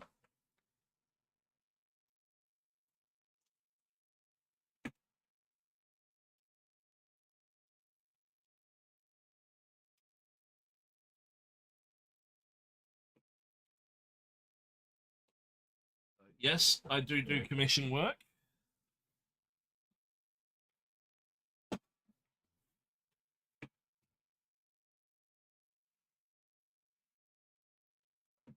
There's a lot of dragons in this box. My client has packed it very well.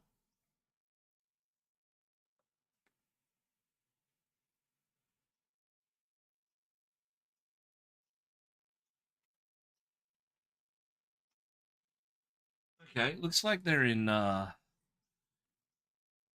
little format boxes like this, which look to be inserts of the main game.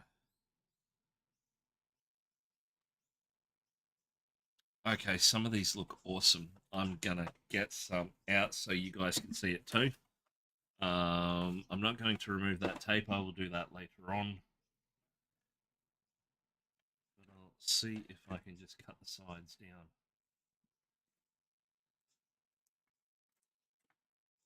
As I said, this is Eclipse Dragons, which I have been told is a Pokemon style battling game. Oh, these figures look so cool. All right, I'm going to drop over to this top down camera and I will readjust. So we've got some.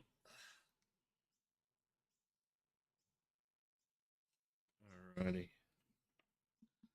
Now, sticking with the mushroom theme, we've got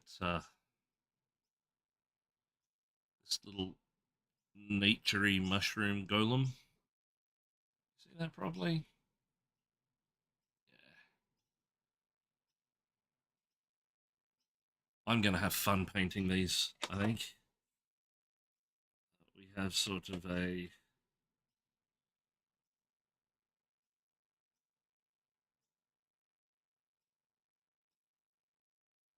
I don't even know what this is.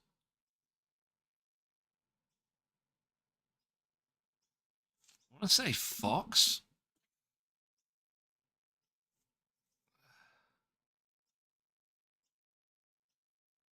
Some of these figures are cool.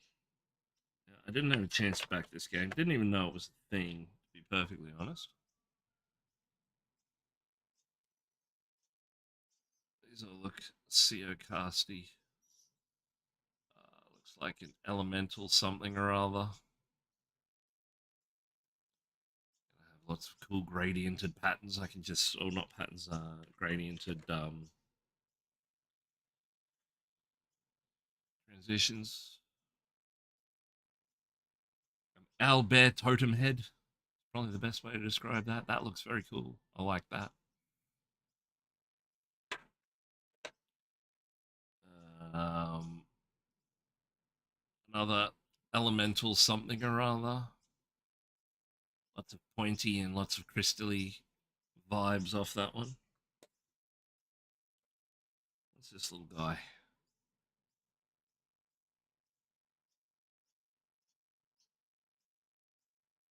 A mutant rabbit. We'll call it a rabbit. What do you reckon? Rabbit?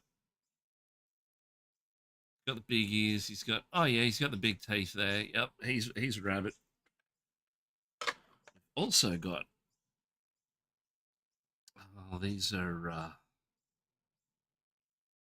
just elemental cards. So weapons and bits and pieces. That is very cool. I am very much digging that. You can see the logo on the top there, Dragon Eclipse. That's from Tainted Grail Games. See what other cool stuff's in here.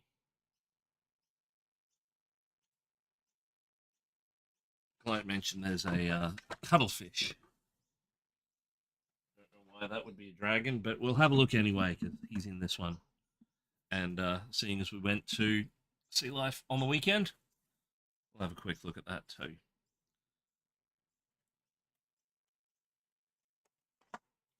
Welcome aboard, folks. Stick around, say hi. I am Justin. This is Critical Pain Studios. And this, in front of me, is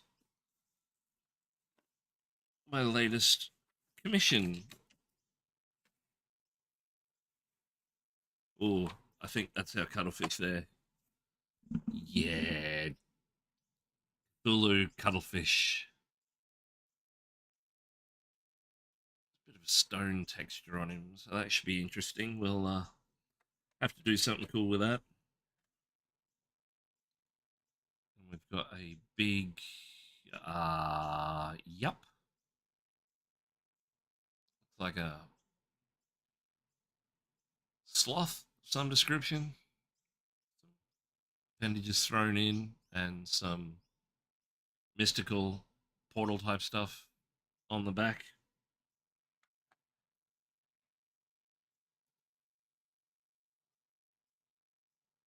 This guy's just throwing up all over the place via the base of his neck. I have no idea what any of these characters are.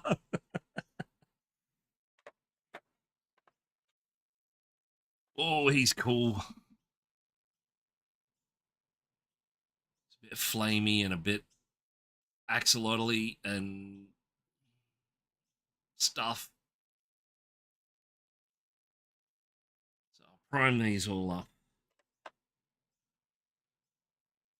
Oh, bit of an oriental lion cross dragon type thing going on here. He's very cool. That's already going to be oriental colors, sort of infused with whatever the card shows us or whatever the book shows us. We've got a cute little, I don't know, a stink. He looks like a stink. Just sitting there, looking a bit leafy, looking a bit sort of oozy. He's got a bit of a waft coming off him. These figures are really cool. I'm going to enjoy painting these, I think. Hopefully, you guys will hang around. Now, there's a big one here, so I'll pop that there. And I'll pop that there. Now, in total, there is 60 figures that I'm going to be painting up.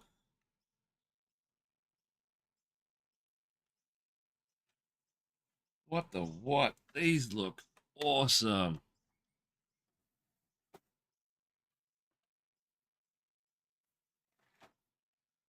My son watches a lot of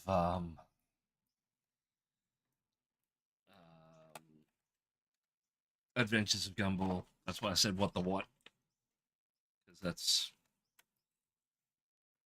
a sign of exclamation. Kofi's only chatting to me. Come on, people, say hello. Turn this up the right way.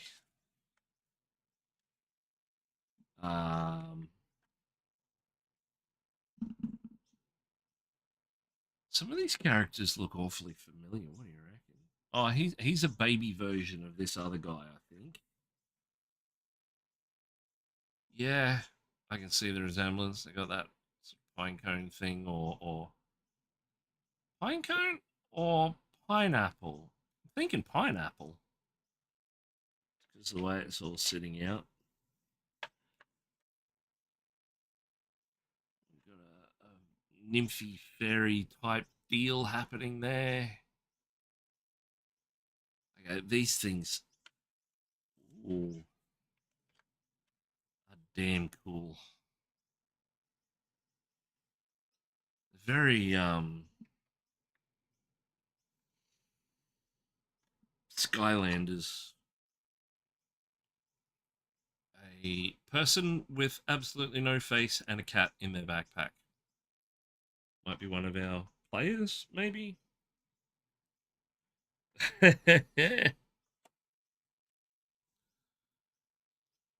Little fella just about to lob a pine cone.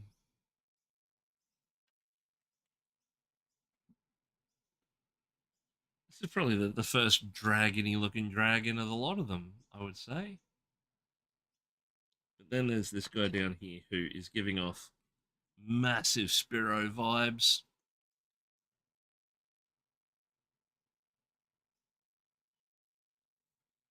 Which I'm assuming was a lot of the base sort of. We've got a peacock cross stag thing. That's very pretty.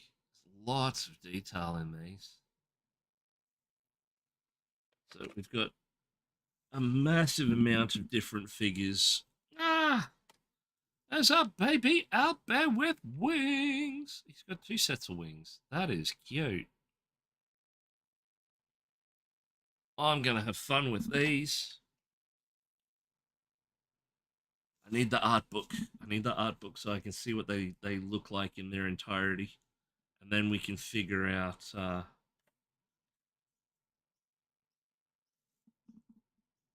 dogfin, cross between a dog and a dolphin. Then we can figure out what colors we can do them and how I'm going to attack each one. These are really cool. Tell us what you think in the comments. Is that right? No, that sits there. That sits there. Does it sit? No, it goes the other way. I was right. Yeah, boy. So there's 60 figures in total in this. We may as well get the last tray out because the last tray looks like it's the big guns. Oh, yeah. These are the daddies. Dun, dun, dun.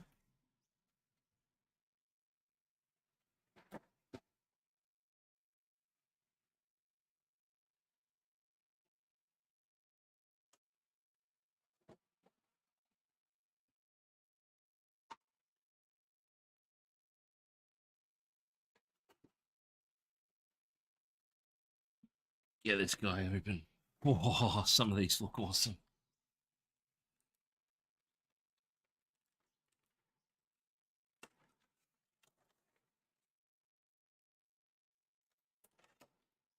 Well, there's definitely a homage to a few different characters I can see going on already here. We have a very Godzilla, but not Godzilla. What is this little guy? I didn't see him. Come on out. Oh, wow. It's like an itty bitty baby dragon. That's tiny.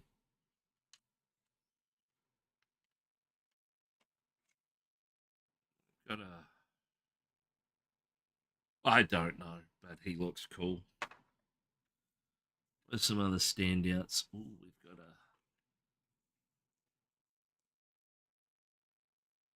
Oh wow, some of these are really cool. Some are weird. I'm not gonna lie. They remind me of Skylanders, but hardcore.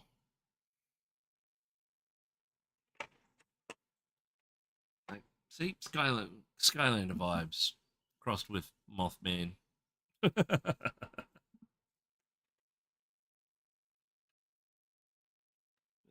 Yeah, I think I'm gonna have fun with this. So, if you're into that sort of thing, you want to follow along, drop a follow. Keep that way. Also follow me on Instagram, which is this one. That way you can keep track of when I'm online. Just changed my schedule. It's not permanently that way. Just pop this out of the way.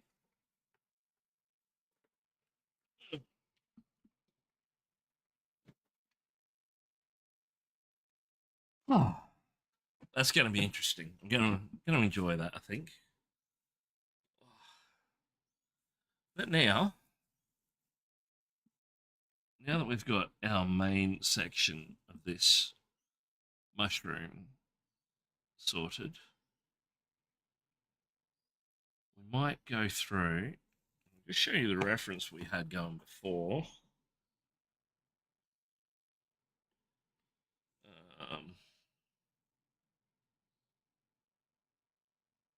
Death caps, images. Where'd that red guy go? There.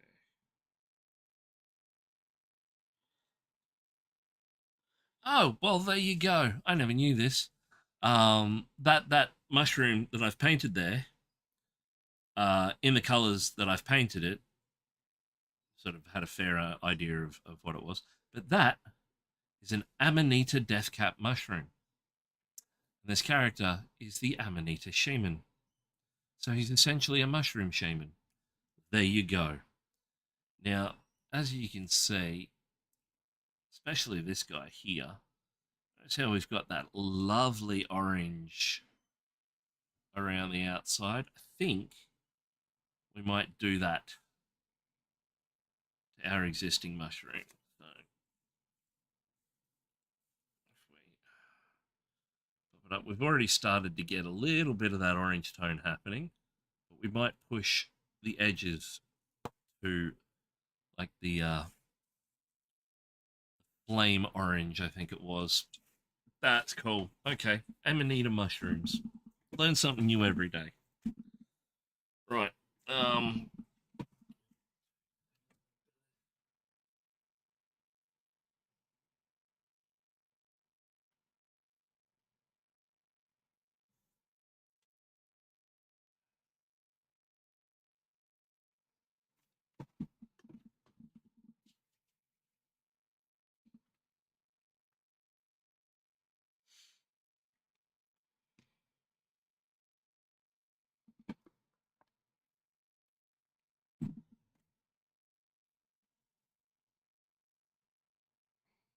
Quick bite of breakfast. Okay. Now, because this is playing around and being loose, so we're going to start off with our flame orange with a wee bit of, is it the rust or the gold that I wanted to put in? Rich gold. So flame orange and rich gold from Chimera. Um, just for our first layer, sort of get some depth happening and some transition from that red.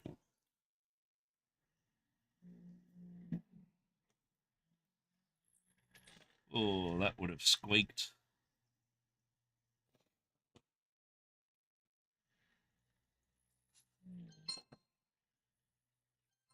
Hey, Blaze Autumn, how you going, mate? Hope you're doing well. Welcome aboard. Say hello, don't be shy. What you up to? We are painting the Amanita Shaman by Creepy Tables. Very, very cool sculpt. And we just found out also that Amanita is the species probably, of mushroom, which is what we got going on here. Now, these guys don't grow in Australia, to my knowledge. I've never seen or encountered one on my travels.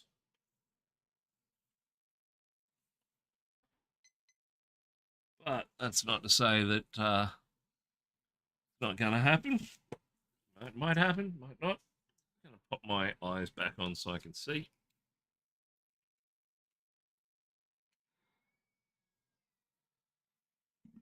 But I've just mixed that rich gold flame orange together. I'm just going to gently go around the outside rim of the mushroom, and then we'll blend that a bit further back in. Give our mushroom some age, because it appears from the reference image that we just looked at that that's the done thing.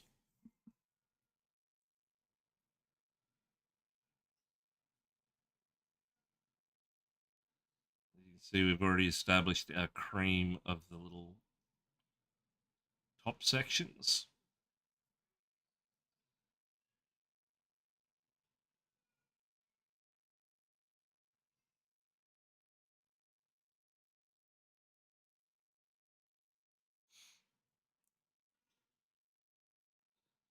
I always thought these guys were just pure red.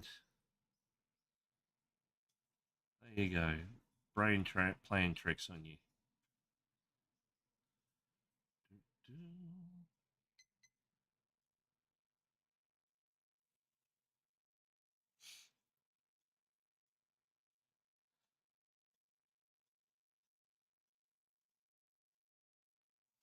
Yeah.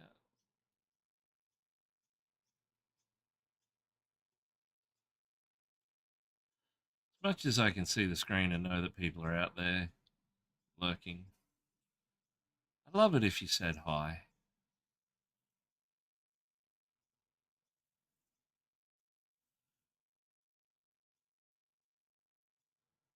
I start building a community.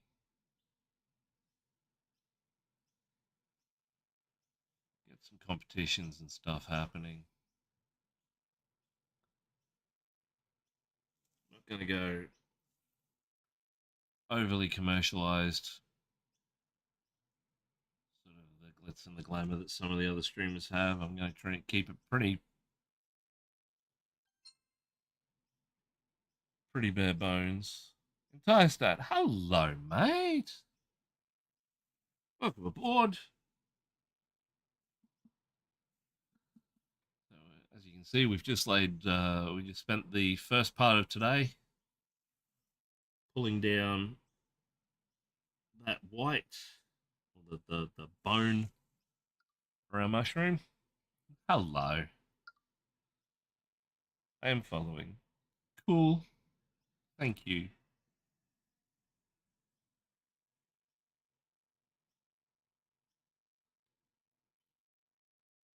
We're just laying down this orange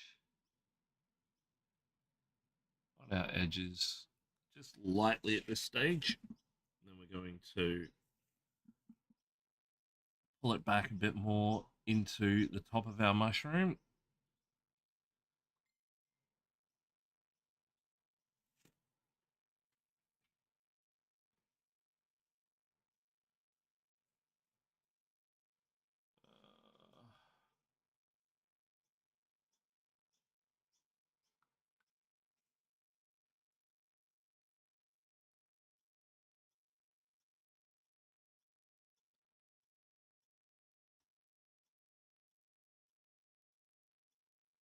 Just because our reference shots before showed some of the older versions of this style of mushroom with a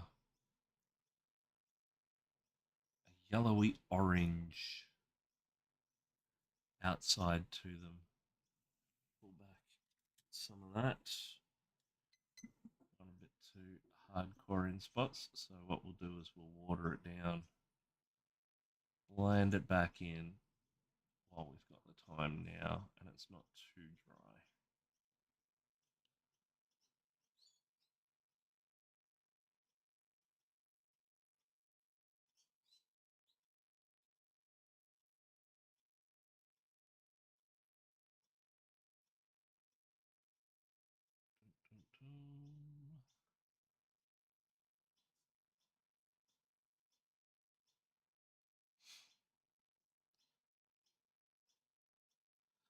Yeah, who's excited for the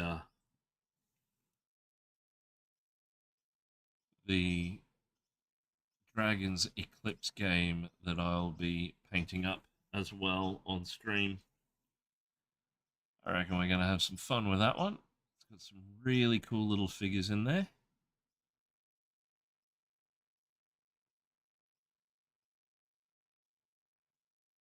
So, and, and oh, it's entry stat. Entry stat. Here's me saying entire stat, getting the I in the wrong spot. Whereabouts are you from in the world? Anywhere in particular? Anywhere cool? Anywhere fancy?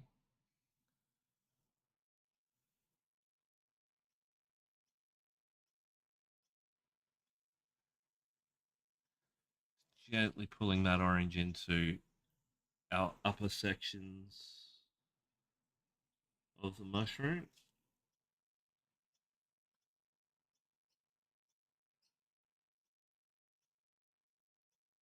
That way we can establish, now we're gently glazing these in so we can establish that transition. And if we want to push the outside rim a bit higher, we can.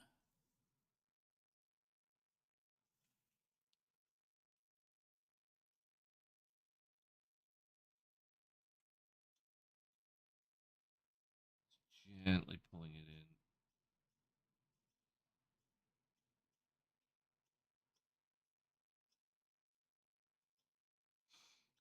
And we're going all the way around, down the sides and bottom, because we want it to look, even though we've got that heavy, heavy, heavy shadow, we still want it to match in and have a good transition so the whole mushroom looks more together.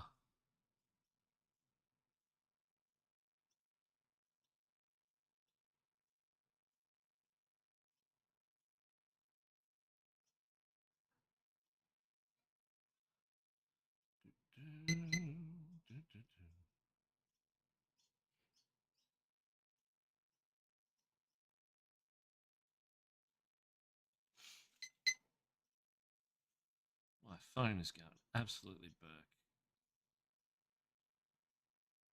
I think my wife is taking the kids for a walk or going somewhere, probably to a park or something. Do, do, do.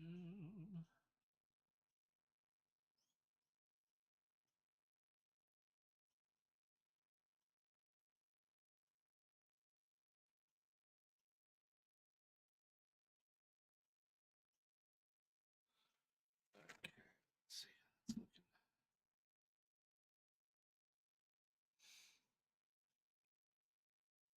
Bit more, bit more.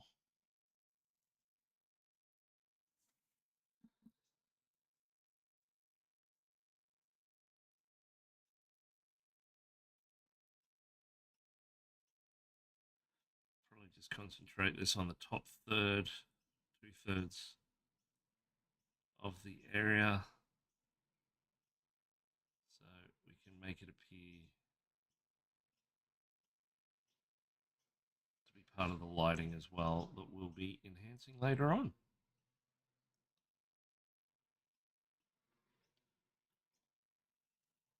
while everything in nature is perfect unto itself, it's never exactly perfect symmetry.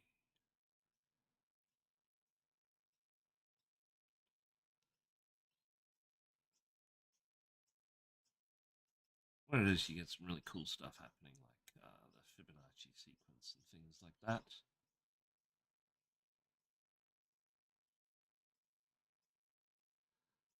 But this is not one of them. Absolutely mind-blowing if it was.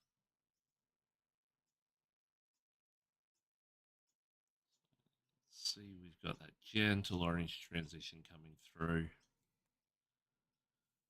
Go a bit heavier.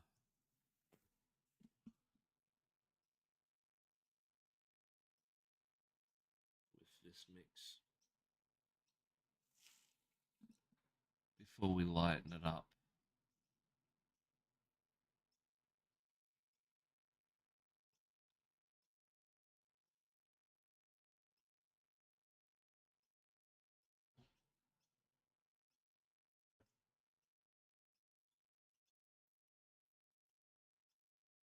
Dun, dun.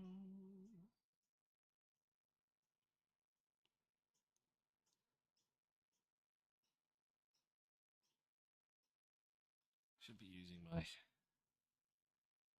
newly acquired pads. Protect my elbows.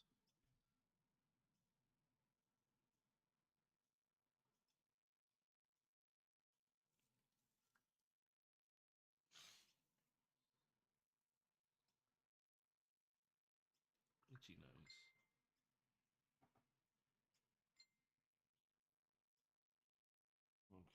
Okay. Dun, dun, dun, dun.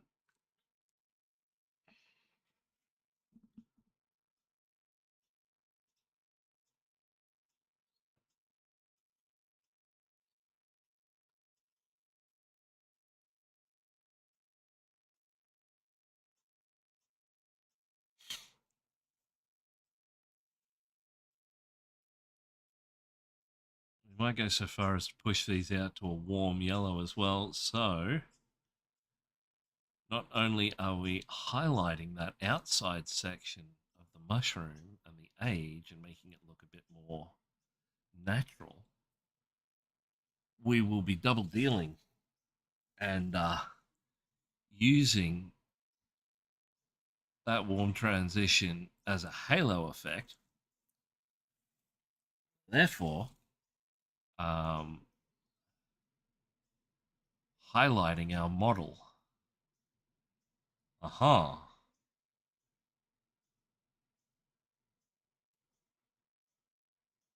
Multitasking mushrooms.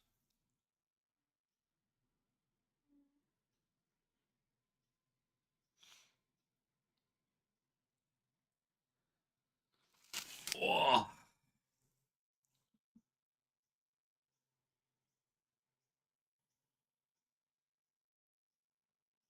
Push that out a bit more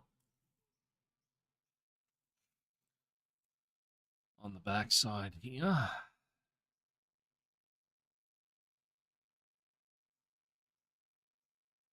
So that orange is a bit more prominent.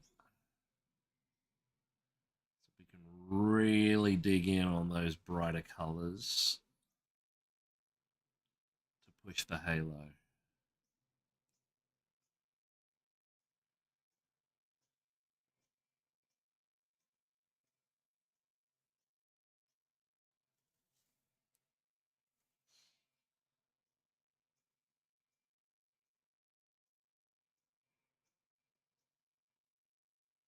Because we're doing this as such a light glaze, it is okay to just blob in spots, have a little bit sort of lighter transition into that orange.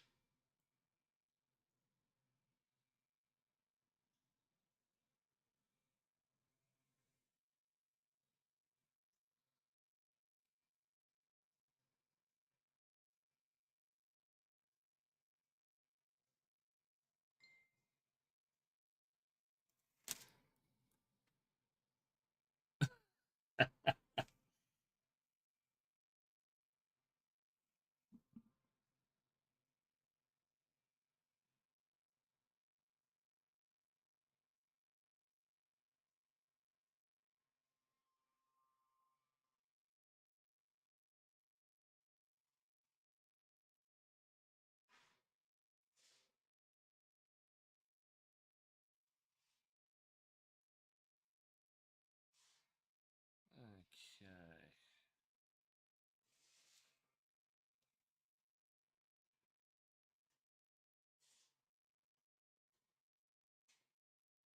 Yeah, I've actually got in my stream schedule over on Twitch. That's where it allows me to do it. That I'm not streaming on Tuesday or Thursday at this stage. Now I'm actually going to stream both those days, uh, but on the old 12 to 2 format because I'm heading away this weekend. I won't be able to stream on the Friday session. Now, I've updated the schedule. Um, I'm just testing out different time frames and bits and pieces to see what's going to work the best, kind of thing,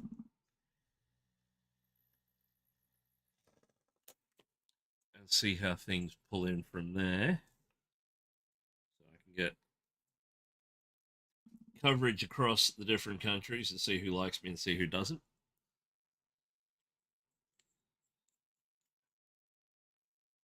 And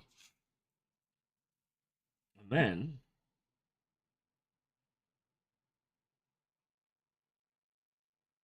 I will blah blah blah blah blah blah blah blah. I will be able to work on having a better understanding of who's on when they like watching me, so I can build a schedule around that.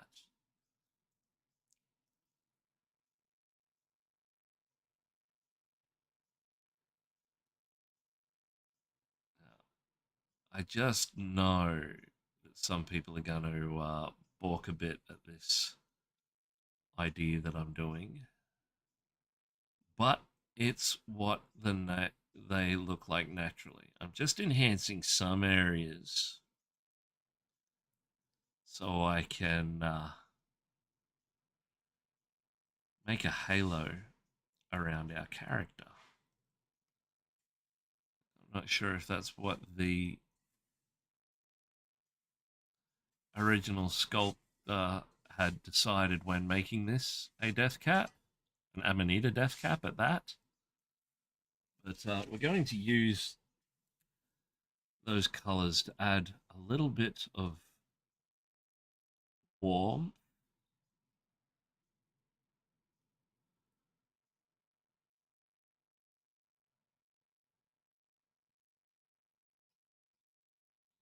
to our model, but also to the atmosphere around the model, even though it's not that much of an environmental impact to the model. You get me? Because I don't.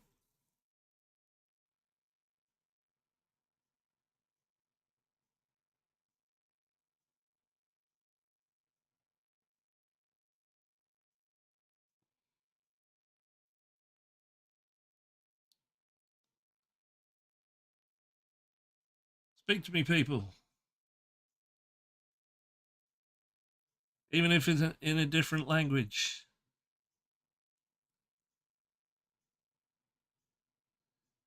I don't even know if any of the platforms I'm on have an auto translate function or a subtitles function as yet. That's how new I am. No idea. I'm just in it for the lols at this stage. No, I'm kidding. I want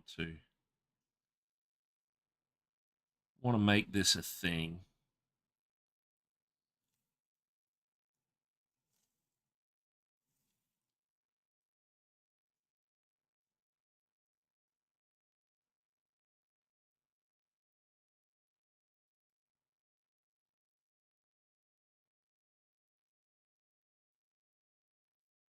I'd like it if you guys came along for the ride.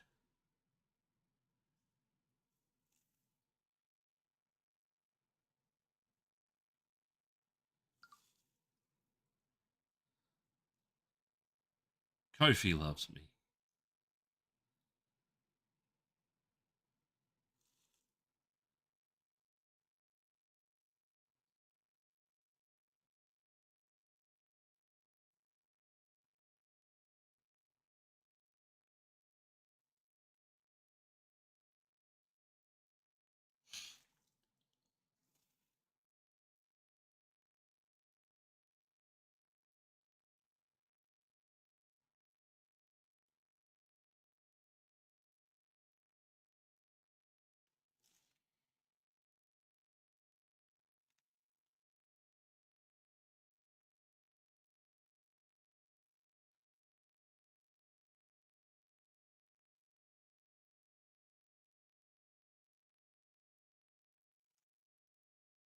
Just using a bit of rust to go into these spots that I've missed.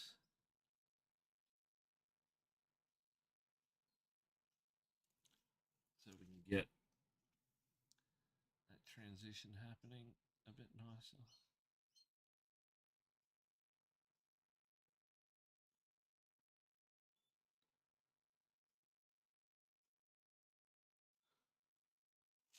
What do you reckon? It's starting to get halo-y. It's not super bright, but I'm not sure if I want it to be yet.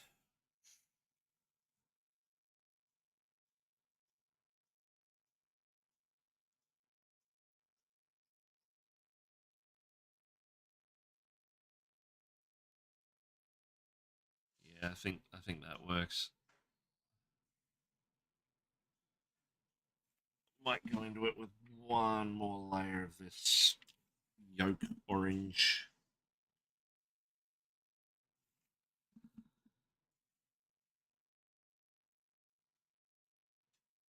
Just to really blow out and enhance some spots.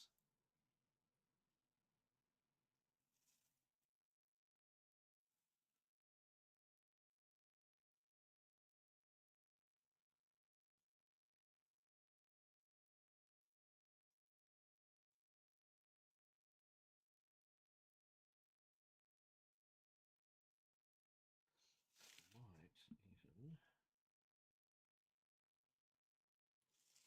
even just mix the tiniest bit of white so it's a bit more opaque. Because it's quite a soft pigment. Yeah, that's worked. Pull that back just a bit wider.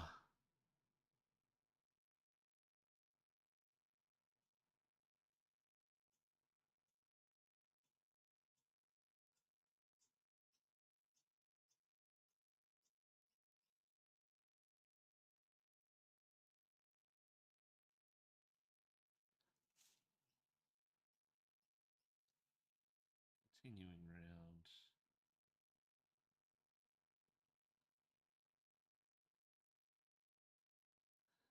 Just lightly feathering the brush back and forwards on the very edge.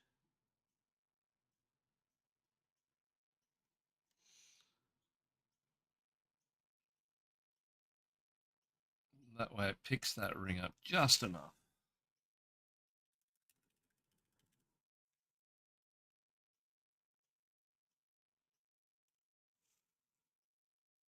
So our backside, mushroom top, a gentle orange transition happening. I think we're going to have to go into that more. It needs to be bigger. Bigger. Swap over to one of the Chimera arrowheads, just so I can really pick that up. I'm going in with a mixture of the flame orange and the yolk. Put a bit of retarder in that to keep it damp.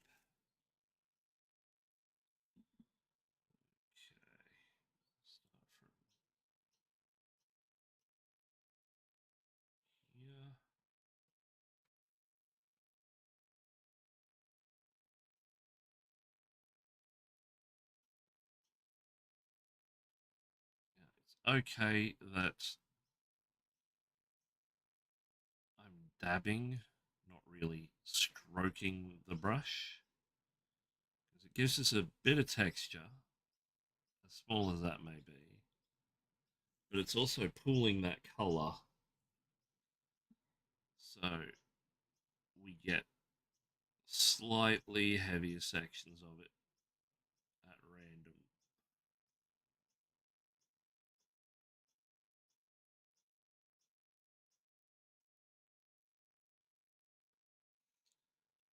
Don't have to go all the way around with the transition, just where our lighting is going to concentrate.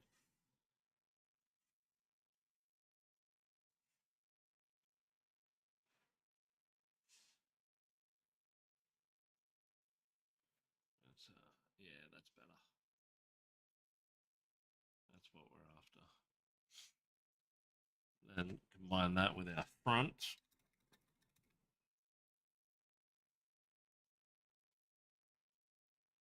Because of the work that we've just done, I'm not going to seal. I'm not going to seal that with the glue as yet.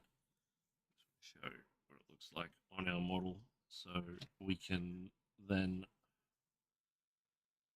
start getting established.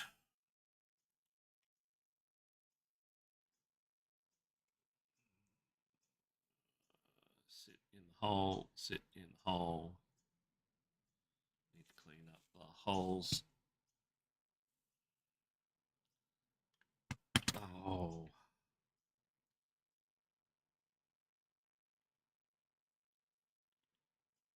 right. I'll hold you down on the hand. But, as you can see, oh, quit being a turd.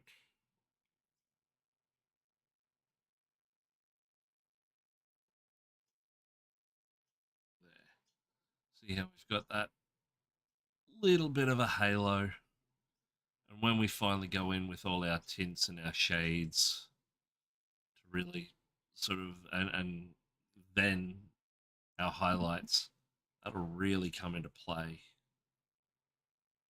And it'll help set the scene and the surrounds for the model without having to put them anywhere. So I'm thinking blues for the shirt, and then we'll pull that back to sort of a buckskin brown tan color for the vest. I didn't realize at the time when I was doing my demo sketch for this, he's got a vest on. You can see the woolen transitions. Same with the hat. So I'm going to go with a leather buckskin looking vest. And then we'll do some nice non-metallic gold on our belt. Might dirty it down a bit, make it look a bit more brassy, so it can be read as either or, which is giving us our open artistic interpretation of things. For that blue, I'm going to use purples and blues and indigos and pretty much the whole anything with a blue tint in it on our Chimera range. Then I will be adding whites for the upper layers, but still maintaining sort of the brighter blues, not so much the darker ones like the purples and things. Um, and we'll see how we go from there. Let me just grab another mouthful of coffee and a bite of my muffin, and we'll get stuck into that layer. What do you reckon?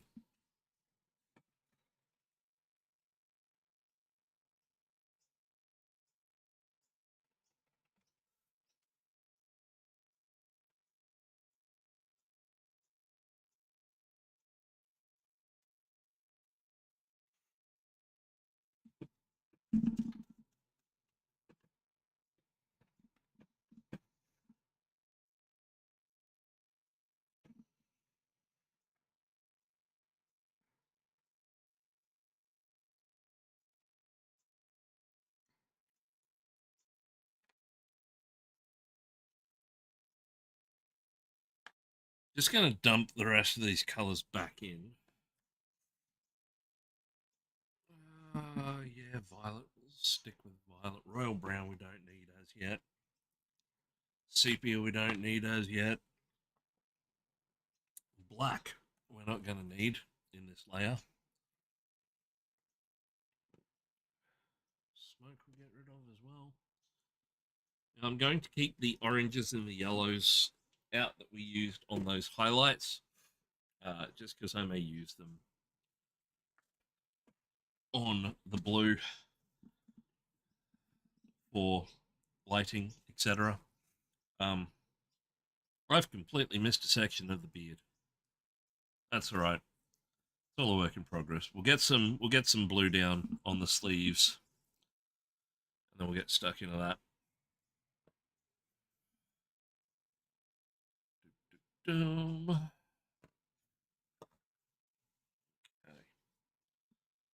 Turn this around.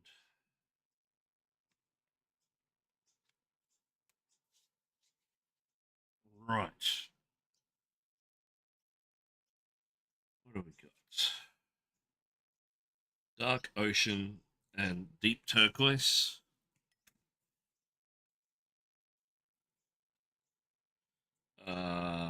Phalto blue and indigo. And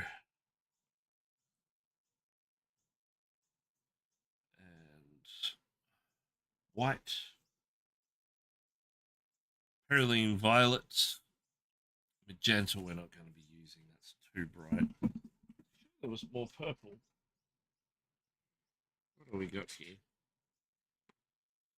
Phalto green. That's too green. There we go. They were hiding in the back. We've got dark purple and violet as well for our underlying colours. Now, our first step, I think, on this one is going to be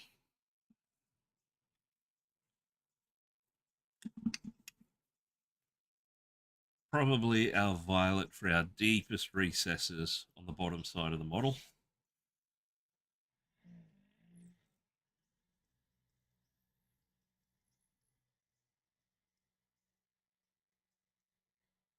It is going to be warm today, ladies and gentlemen.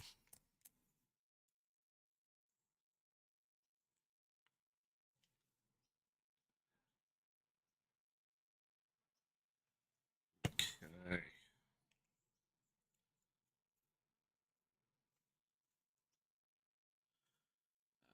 We'll go for our bigger brush.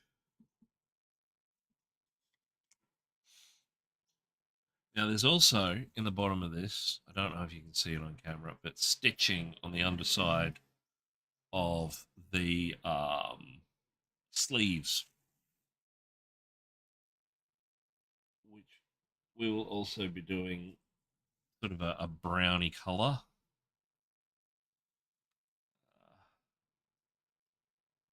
Just going to pull in on some of the parts right in the back here with this purple, because ultimately it is going to be part of our deep shade. We're not using, we are going to be using black, but we're not going to be using that much of it because black is a very absorbing color. Not only the fact that it absorbs light, and that's why it's called black, all the rest, and it doesn't reflect any light, and that's why you can't see any colors when you shine certain colored lights on black. But it is an absorbing color because it draws the eye, but it draws it negatively. And we don't want that.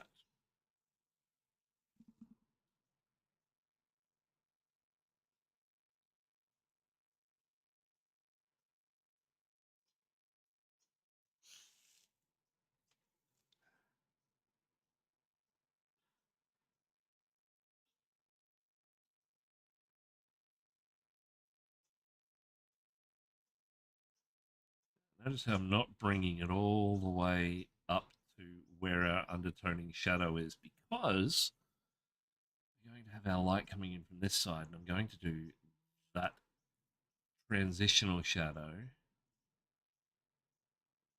in a lighter purple. However, this section underneath the hand and the pipe will require a bit of shadows, a bit more shadow than normal. So I'm just pulling in some of the purple.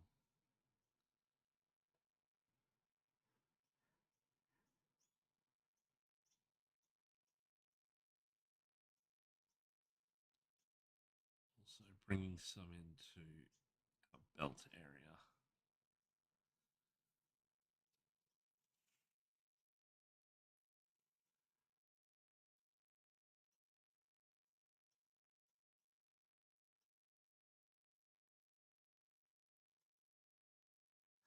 Because we've already got such a dark undertone there already, that purple goes almost black anyway.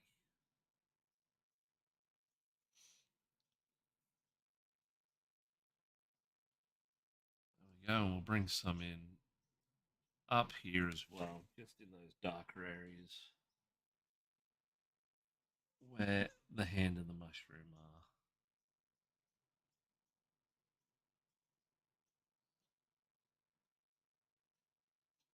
Don't have to be anywhere near exact at this stage. Just establishing more of that undertone color. Now, that was our violet. We're going in with our dark purple, which is considerably brighter.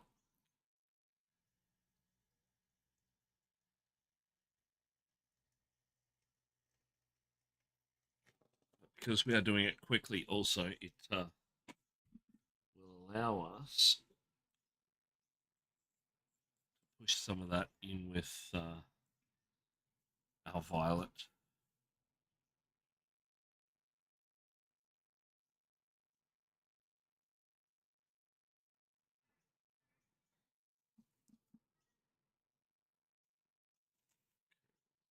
Some of that moisture off. Now we can move a little bit forward. Not a whole lot.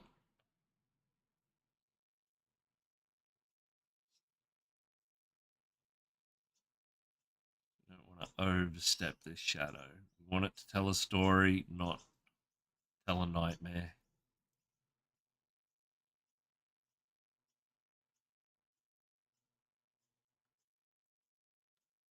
Purple can be conveyed as a foreboding and negative aspect.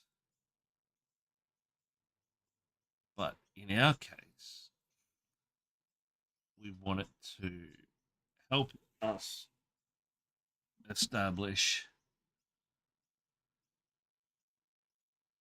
a transition for the story of our character. So he's got his pipe and he's got his mushroom. He's walking through the forest back to his village or his home. He may be solitary.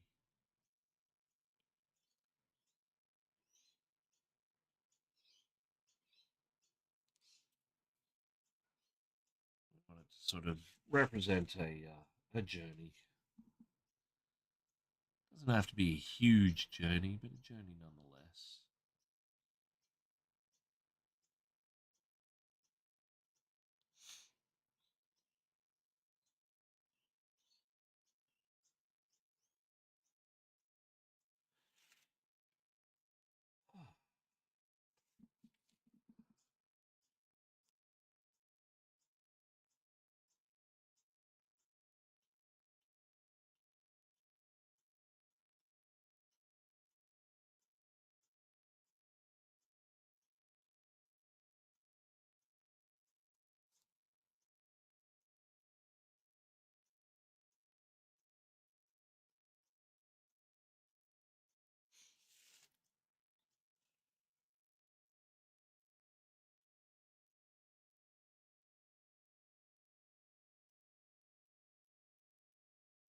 using these purples to build up our blue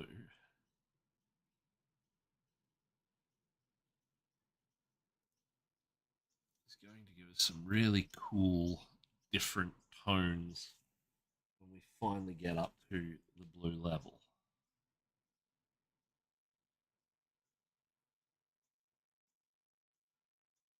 They're not going to be showing underneath.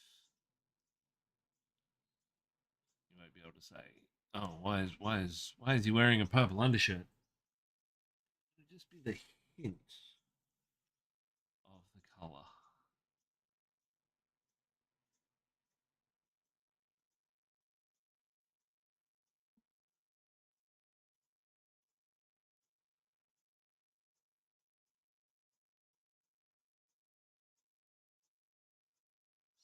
It's dropping some right in the deep recess folds, right up out of the light.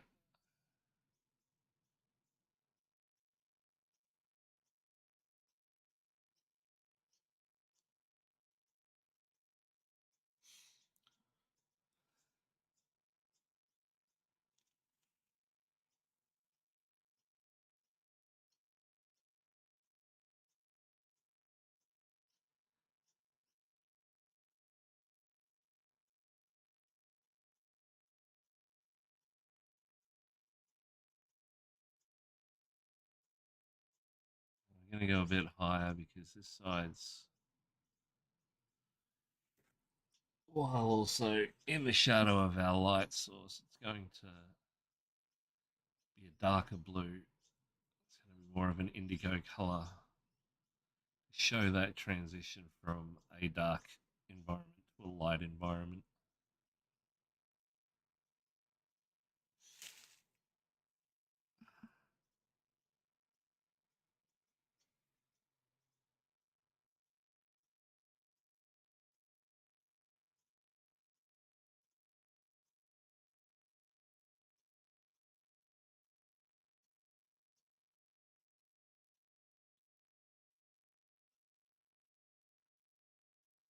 I've also got some recommended streams that I follow and guys that I watch. So if I'm not online, I highly recommend that you check them out. Some of them are quite good friends of mine.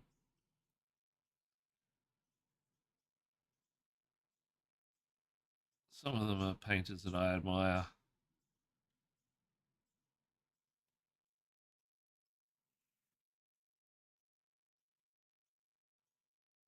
That one guy, Trent Dennison.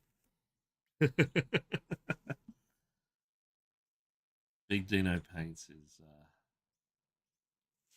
one of the members of the Brisbane Display Painters Guild. And yeah, he's a character. He's an extremely talented painter.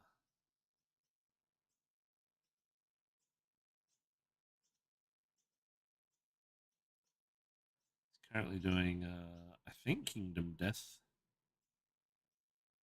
on stream.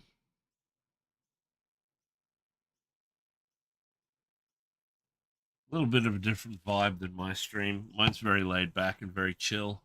His is still laid back and chill, but it's very Australian. I need more coffee.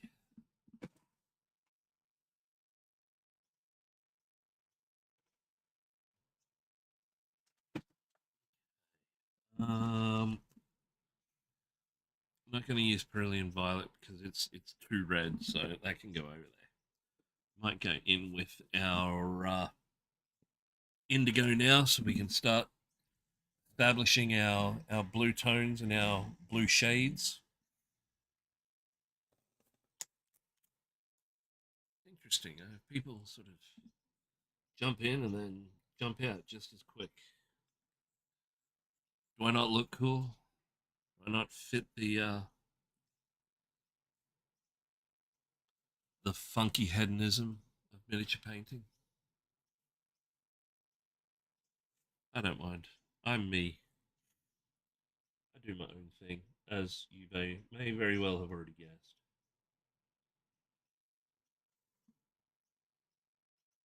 But if you are still here, thank you.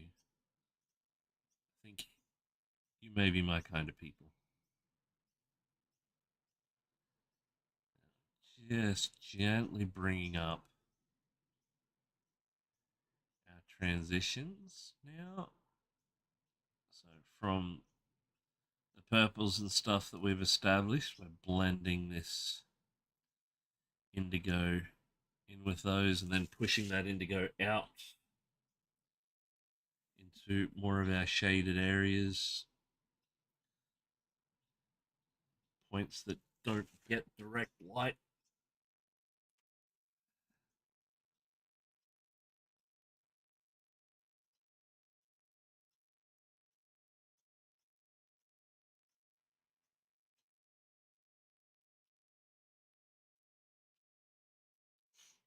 Uh,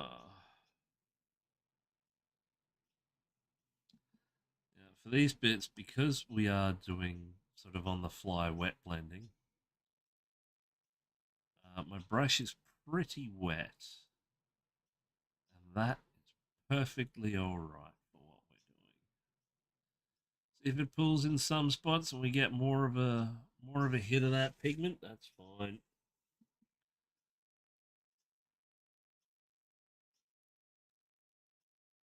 Blending it back into those purples, violets. At the back here, where we've got a transitional stage, as you can see. I might, there we go. So yeah, as you can see, we've got the purple there. Yeah, we're going to transition quite quickly to our blues. Because while this part is on the light side of the model, this area is still shaded quite heavily by that mushroom. And while the mushroom is white, it will reflect some of this light. Won't reflect enough to get the bright blue of the cloth. So we still want that purple.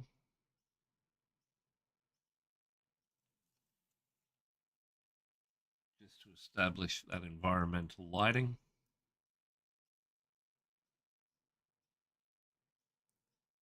We also want quite a considerable amount of this indigo.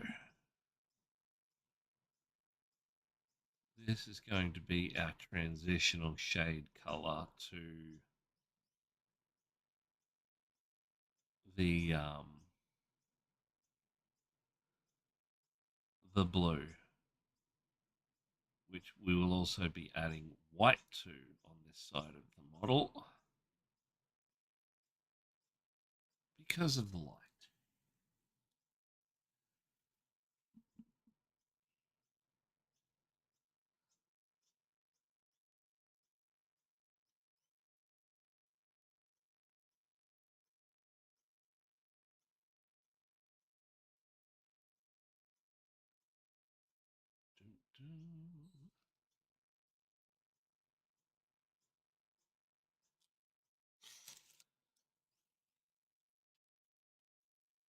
See how it's all starting to build up very slowly but very surely to our blues.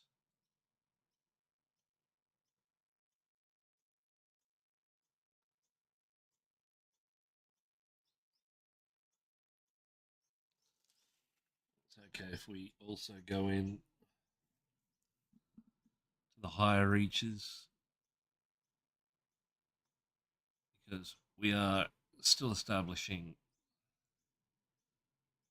those shadows and such.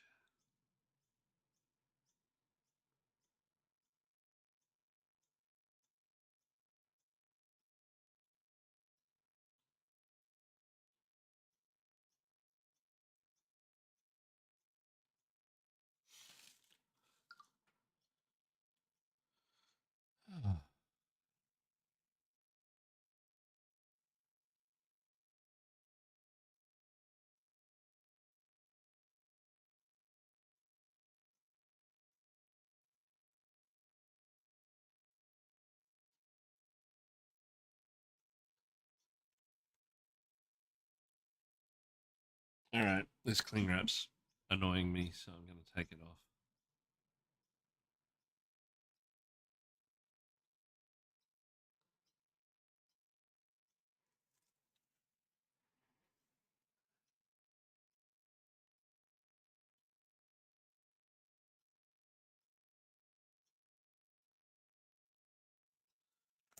Yep, it's coming off.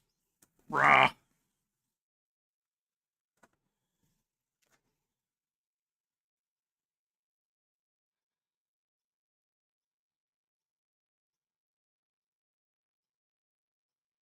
So was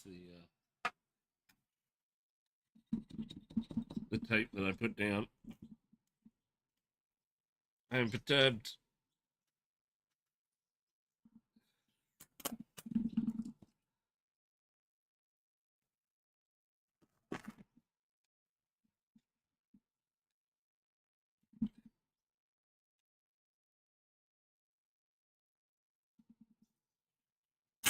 Right.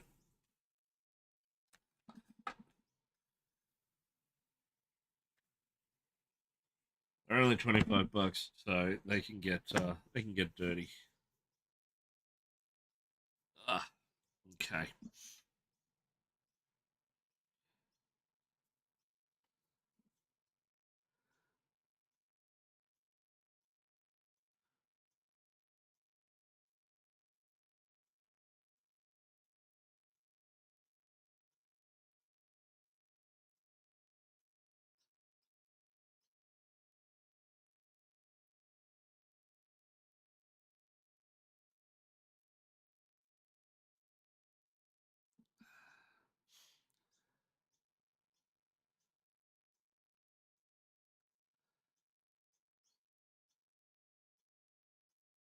Start talking or I'll start singing. Could that be my gimmick? The singing miniature painter.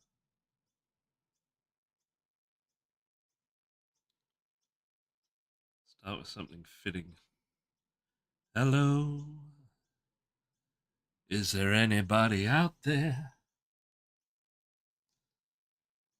Just not if you can hear me.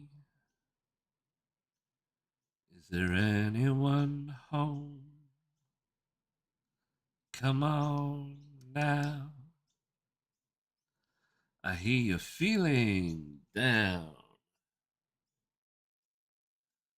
I can ease your pain, get you on your feet again.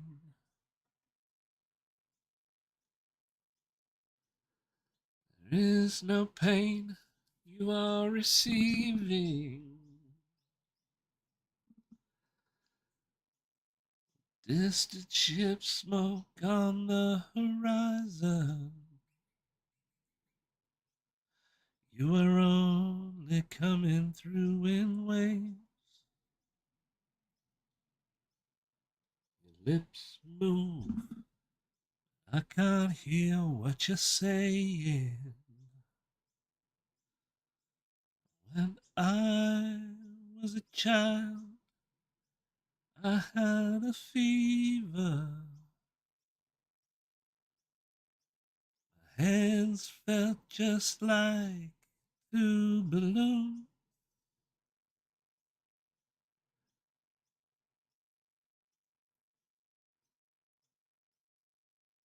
Now I've got that feeling once again. I can't explain, you will not understand. This isn't how I am.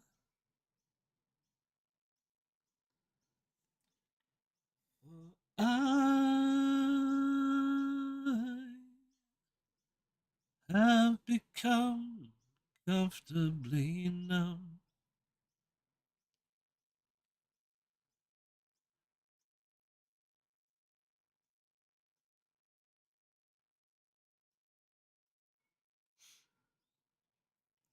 There we go, building up that blue ever so gently. Move over to the other side now. Let that main one dry. Come on, people, say hello. Somebody, anybody. Everybody, scream! Ah!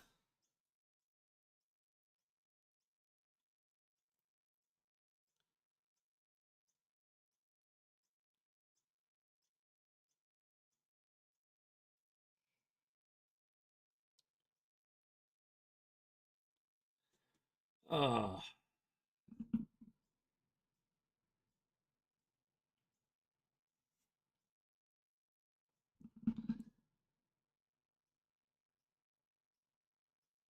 maybe I should just have like earworms, internet meme songs playing in the background.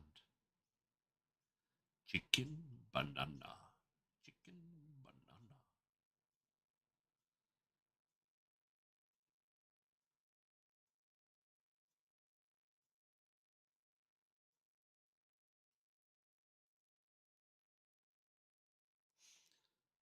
Oh, it's a buck, buck, buck, buck chicken on a buck, buck, buck banana.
Quite a bit heavier on indigo with this side.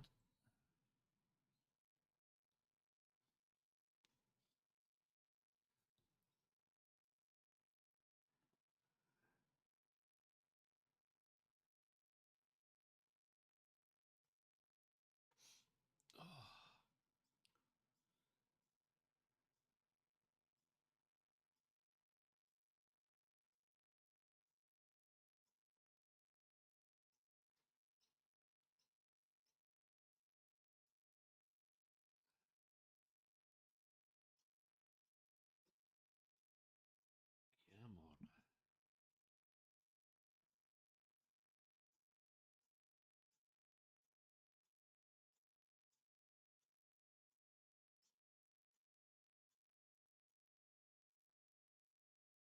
Now, we're not working on our midtones or anything as yet. We are just firmly establishing our deepermost shadows,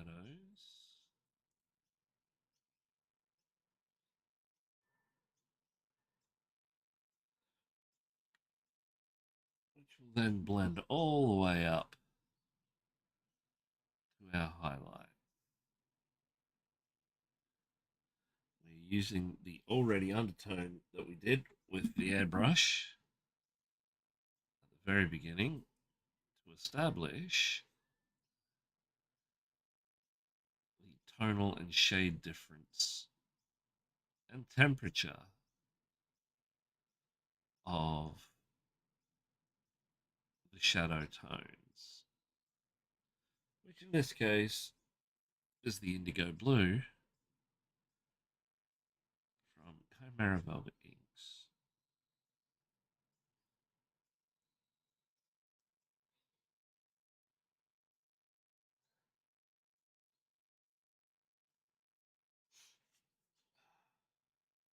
How are we going for time? Oh, we've got about an hour left.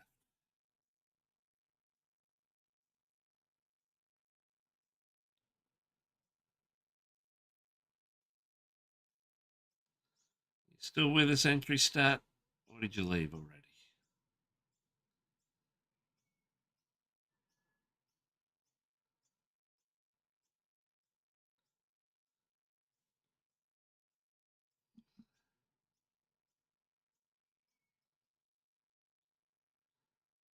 So we got a few tire kickers. This, not many people talking.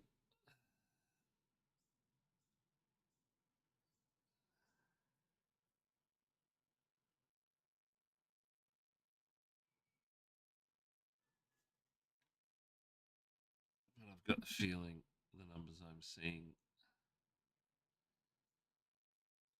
are me.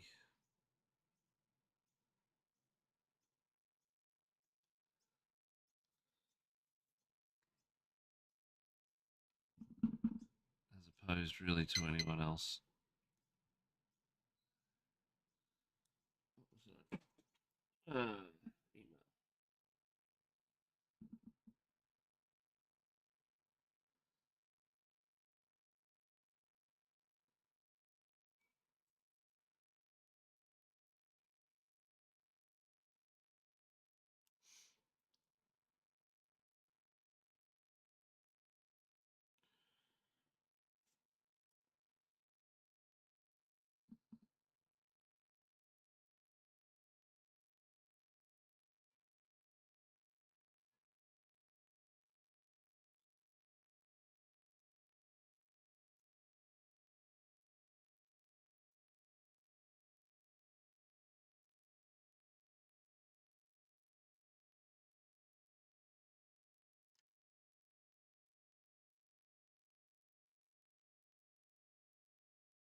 So the only thing really different.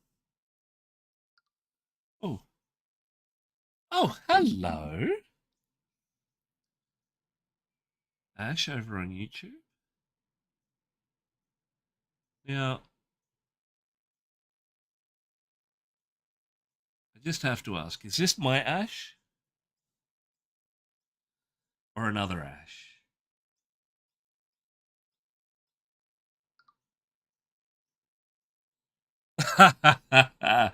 It's my Ash. He still hasn't got his sound plugged in.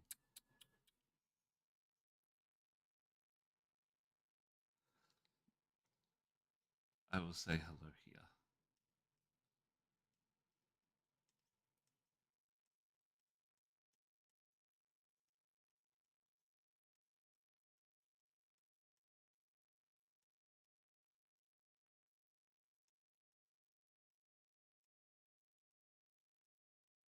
Oh, uh, uh, uh.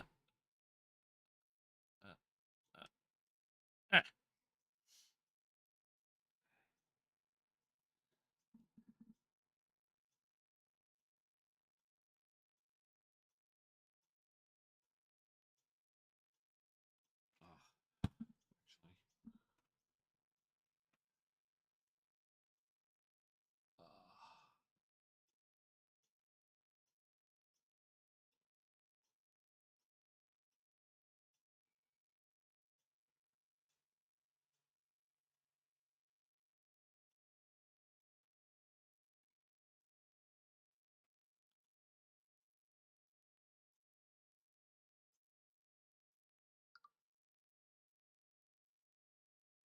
I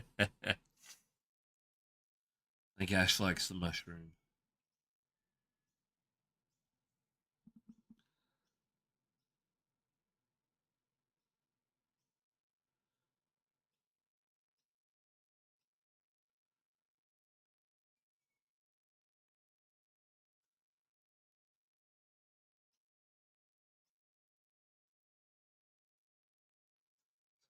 Just gently building up a shadowy tone, getting the transitions happening a bit better.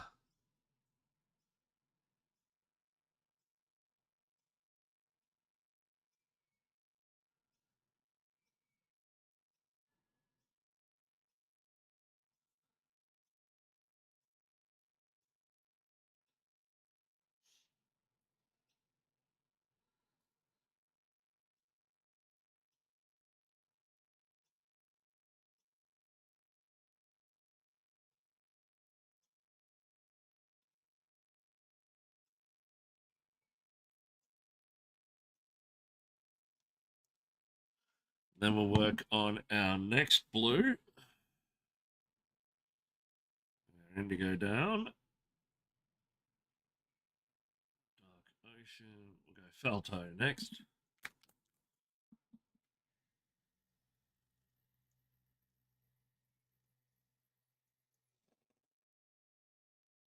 Felto blue.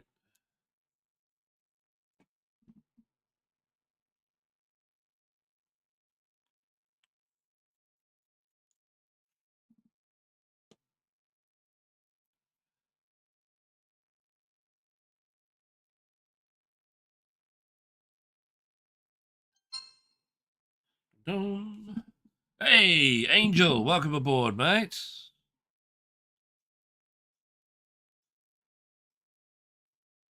Now, if I remember rightly, it is still Sunday for you. How's your weekend going, mate?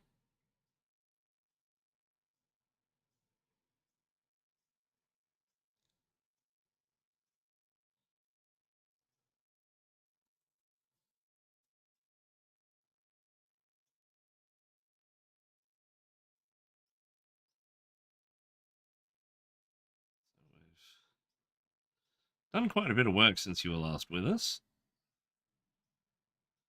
We are all but finished the mushroom, and now I'm just starting to bring up our blue tones on our shirt sleeves.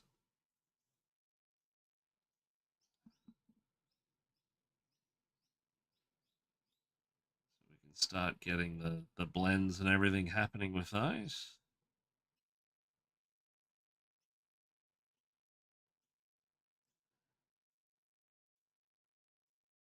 But as per the Facebook post the other day, where you and I were talking about the beta stuff, it's now working on mine. So yeah, I think things just needed a refresh. But yeah, I'm now able to broadcast titles across platforms, um, which is Beam and Twitch doesn't have the functionality for YouTube yet.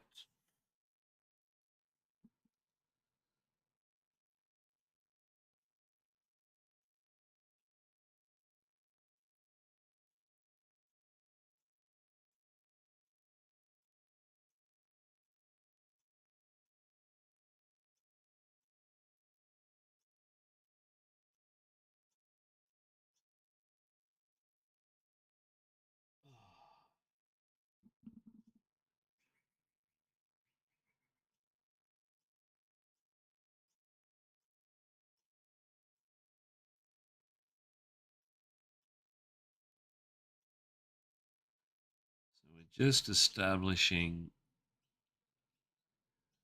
our highlight blues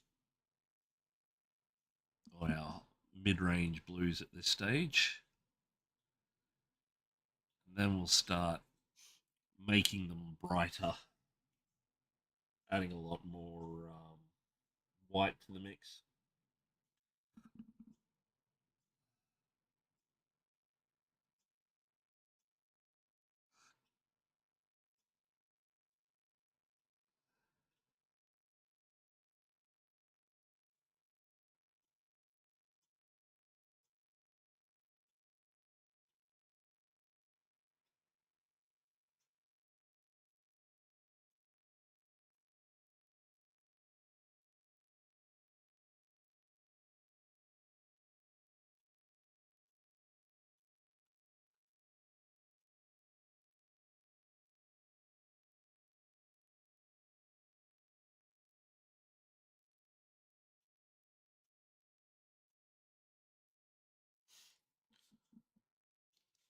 Oh, we got 5 people on. Welcome aboard, everybody.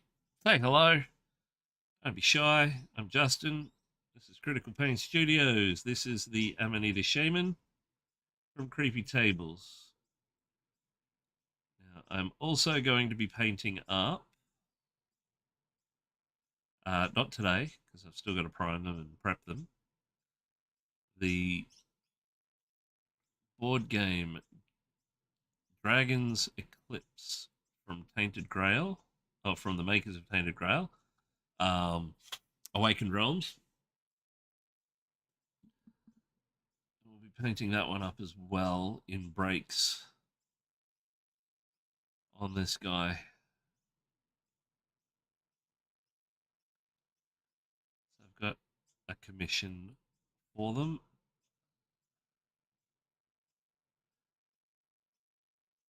And yeah, if there is something you would like to see me paint, or more of a particular style or something, let me know. Or alternatively, you can force me to do it by buying something from my website and getting me to paint it up for you. So that way you can follow along with the journey from start to finish. You can have input and something that tickles your fancy, let us know. I am here to serve to a certain extent. Just kidding.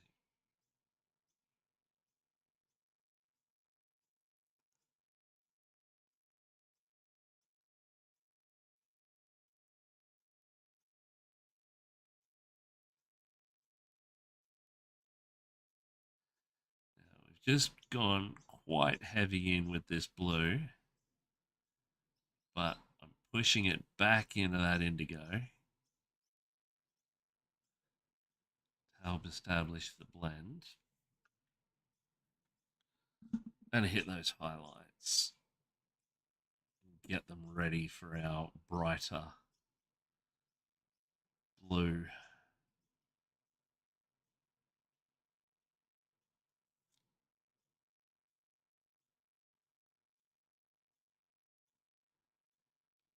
This stage is messy. But, where's my... Whoa.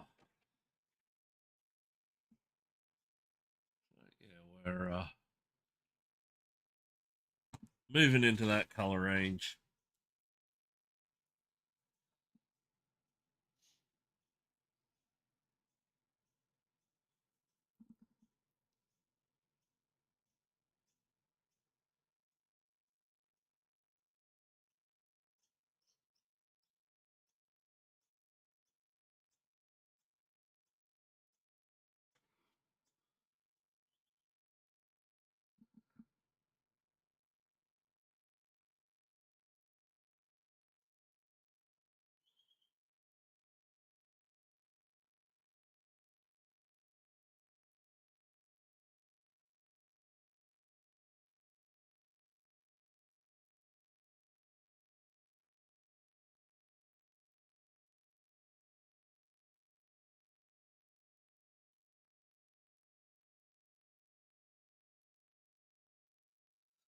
Ah,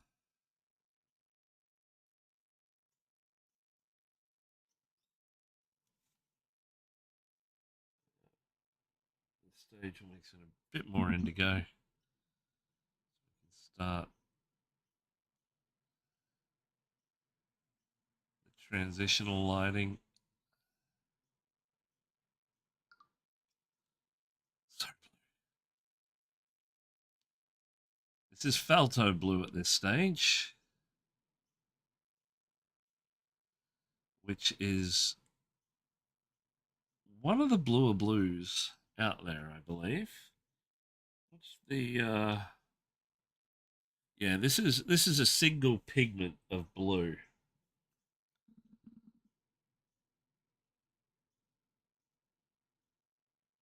We're going to start pushing our whites and bits and pieces into this as well.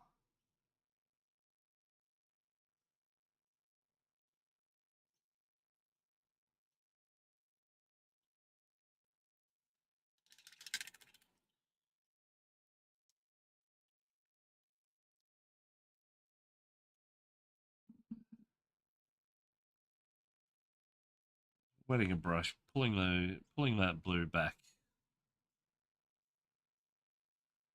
Softening it down on this side.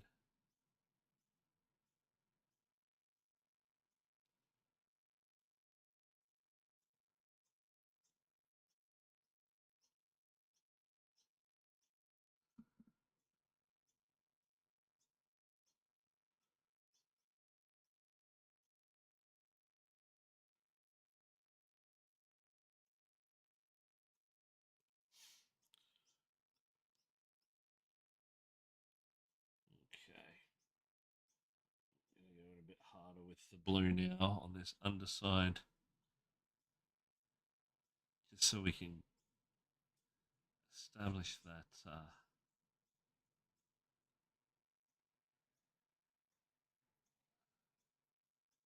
color a bit heavier in there.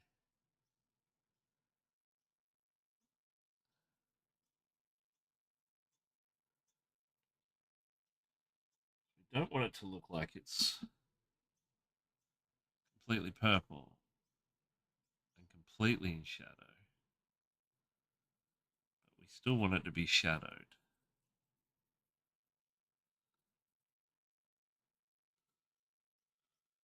So that brings it together a bit better.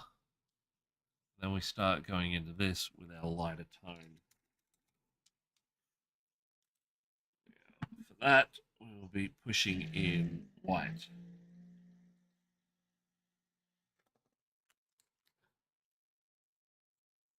Oh, if we're on Twitch, hello. Drop a hello. Say what you're doing today. My name's Justin. This is Critical Paint Studios, painting creepy tables, Amanita Shaman. We've already done quite a bit this morning already.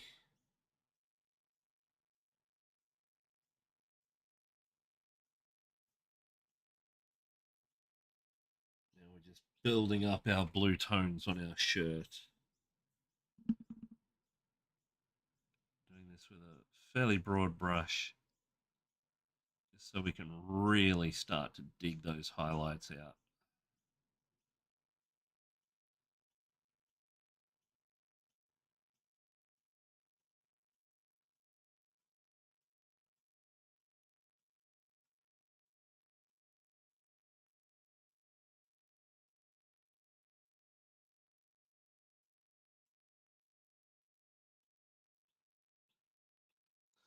And once we get close, we will start blending up and stippling our colors in.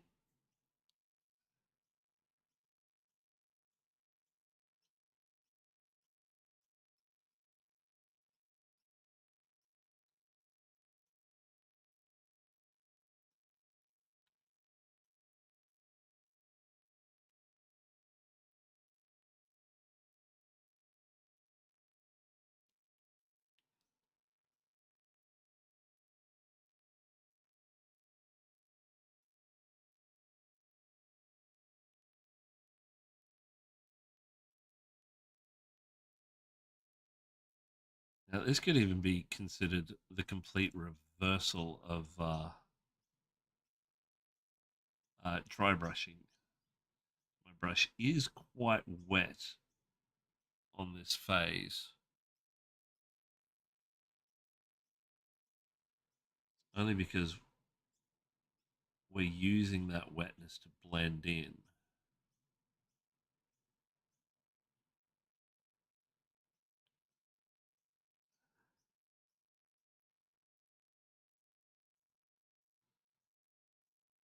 There we go. You can see that transition already taking effect. I'm going to push it a little bit further down. Because ultimately, this is a blue shirt. And that's what we're trying to convey. Now, all of that underlying shadow won't be lost, because it will show through the layer that we're putting down now.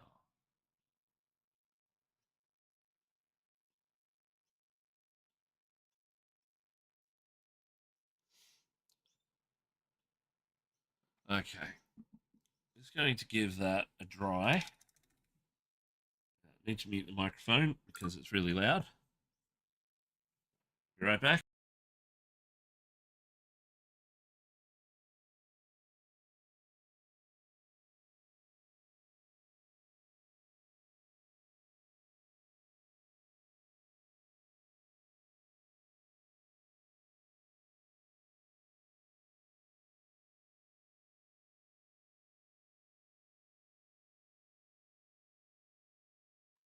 Okay, we're back. We've got that dried out now. Still got a bit of our shading on the inside and along the bottom, but it reads more as that pale blue look that we're going for.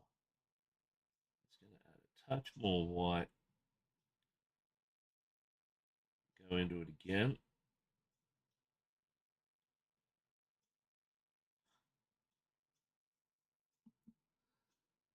This time I'm going to be a bit more gentle.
Oh, all sorts of stuff happening. What's going on there?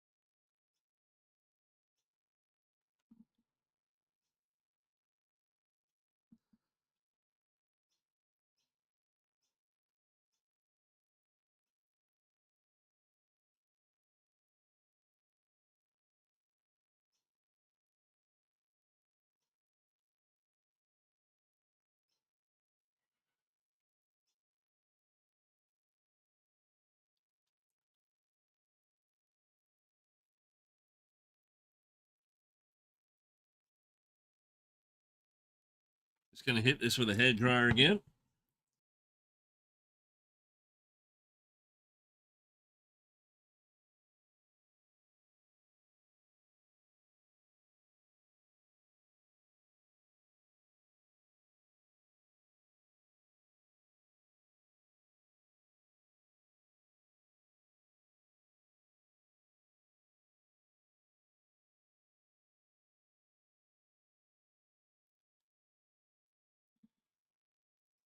Now that we've gone in heavily with that lighter blue, our next stages are going to be start being stipple it all in, and that way, while doing that, it not only builds our light and our shadow, but also builds up our texture because we're not relying on brush strokes.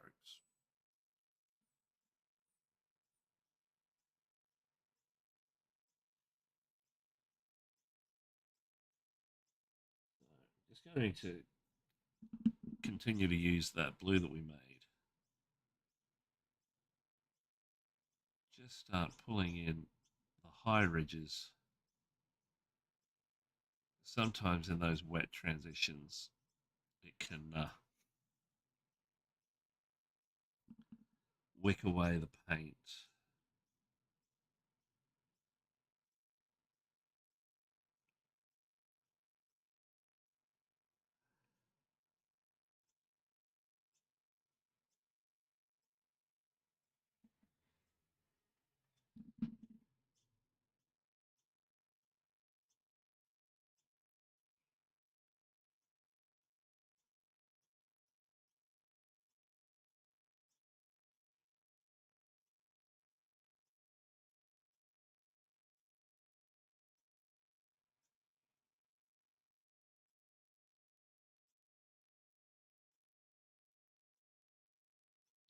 Just at this stage, going over those ridges.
Uh,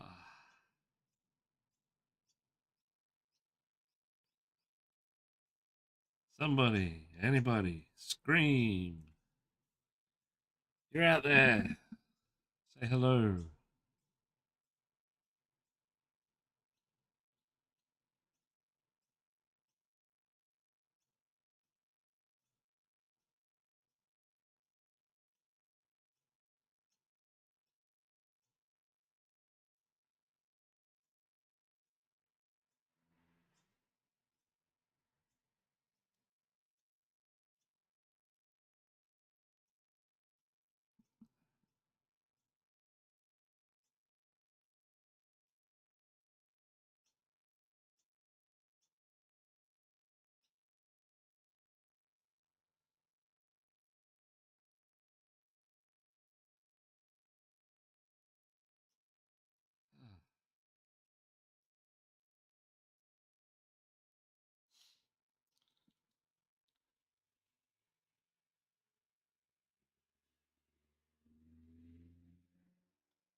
So we are a lot closer to our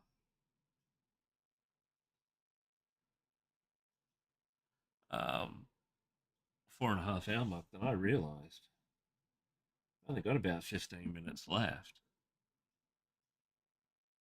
So if you are out there, and if you do like what you are seeing, and you would like me to continue, please let me know. You have 15 minutes.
continue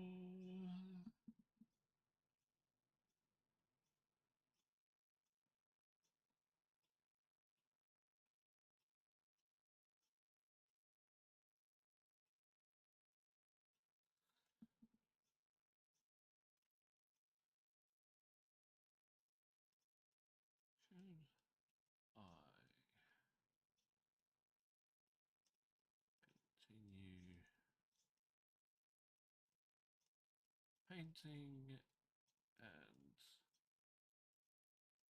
hanging out with you all.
Nobody's answering.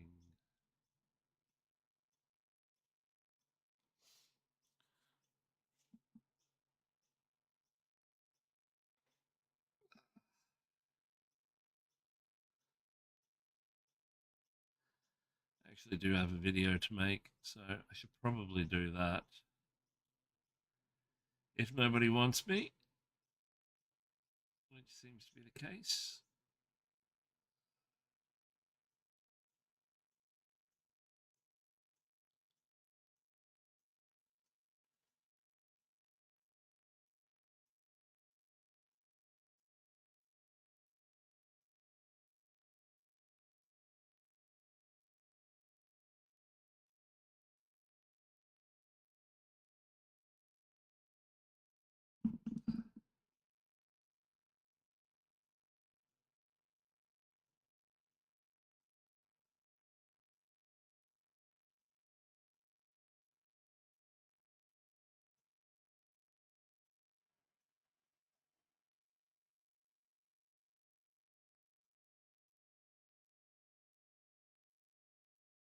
I'm glad for those who dropped in. Oh, we got 2 on Beam, 2 on Twitch, 1 on YouTube. If you're out there, say hello. I like it when people say hello.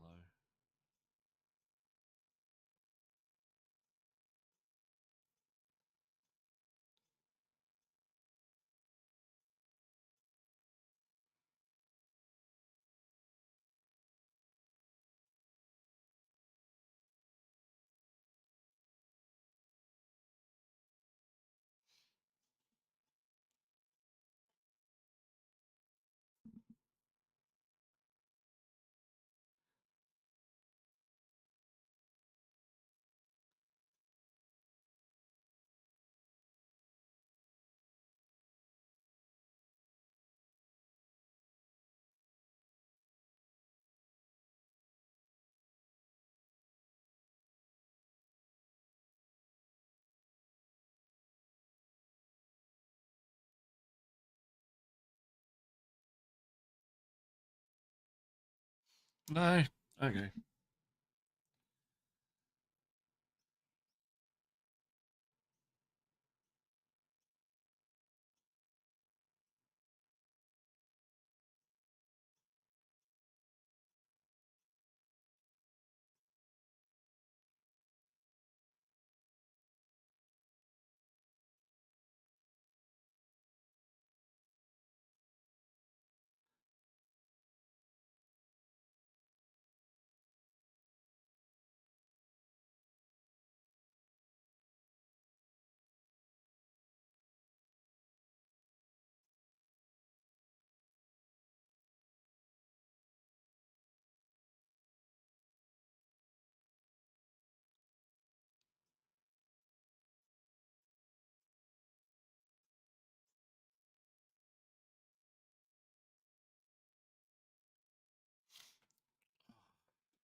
push those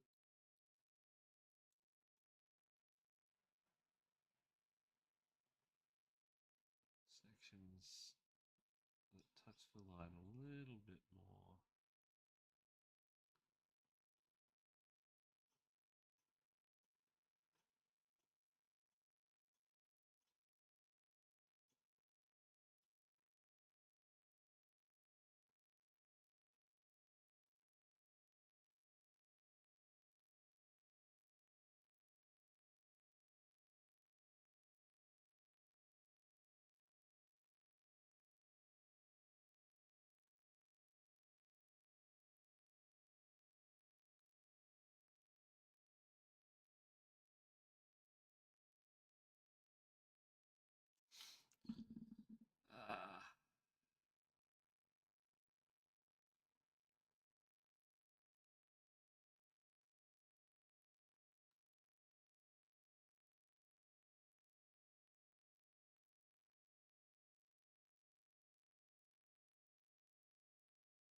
I did a bit of a review of golden maple brushes. Probably seen them out and about on the socials. But they've asked me to do a little video for Instagram. So I'm just going to go back through the footage that I've already filmed, which was a lot, and build something from that, add over voiceovers,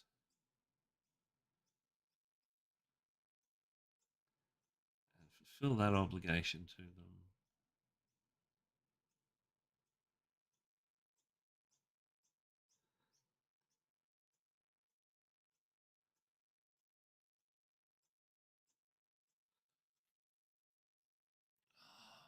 That base work is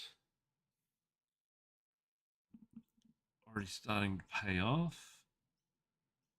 Let's update some of the sections on this side.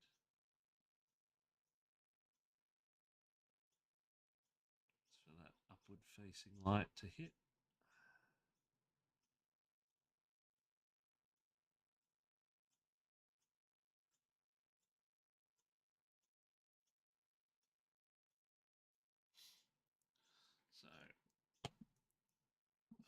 So we'll see how we're going with our light placement.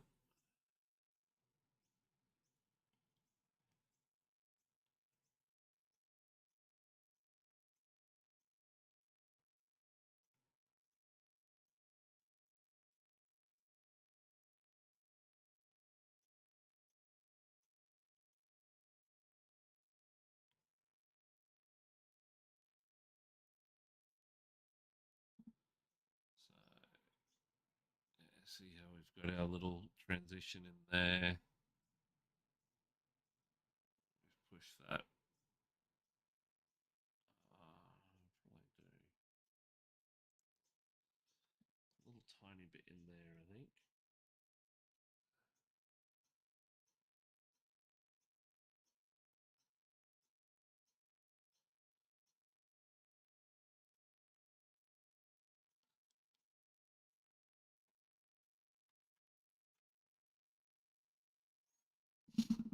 That way it pulls that blue across for us.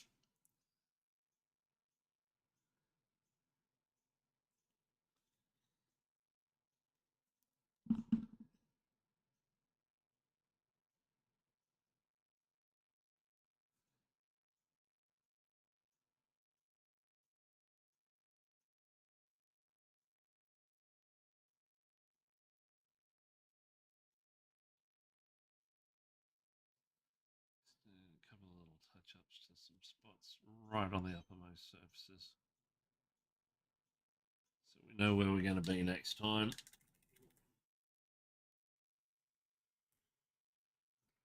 that over there because I just stabbed myself in the hand. Ow.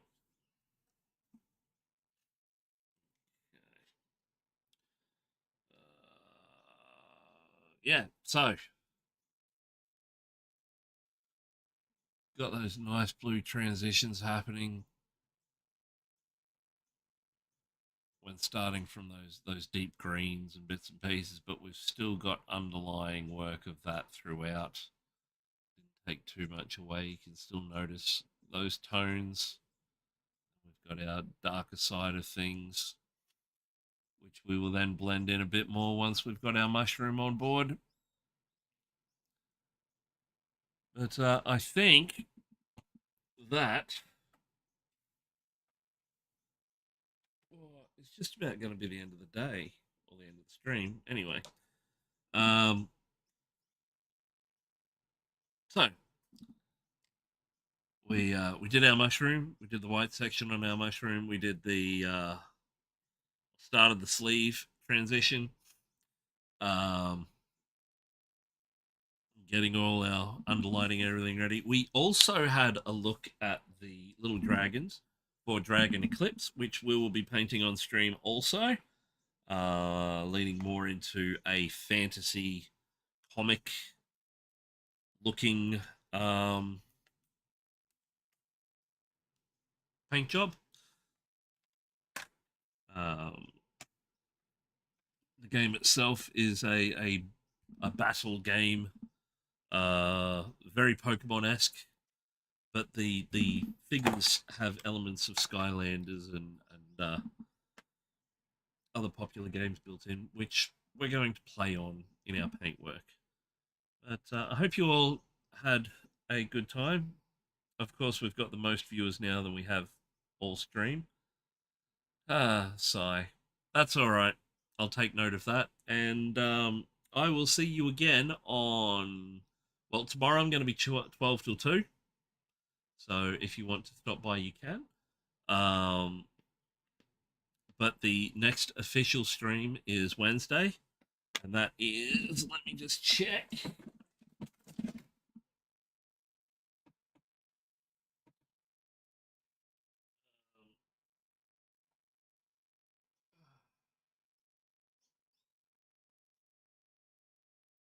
Oh, Tuesday I've actually got written down 5 p.m. to 9 p.m. Wednesday we've got 5 a.m. to 9 a.m., which will probably change because 7 a.m. really hurt me this morning. But that's all right. If we go for 7, that'll sort of put us in the middle of that bunch. Thursday, I need to change to some afternoon streams. Most of these are mornings.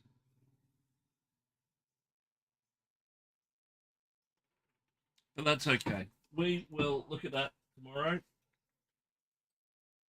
So I will see you all then. Until then, I hope you have a wonderful day. Stay safe in whatever you're doing. And have fun. Peace out.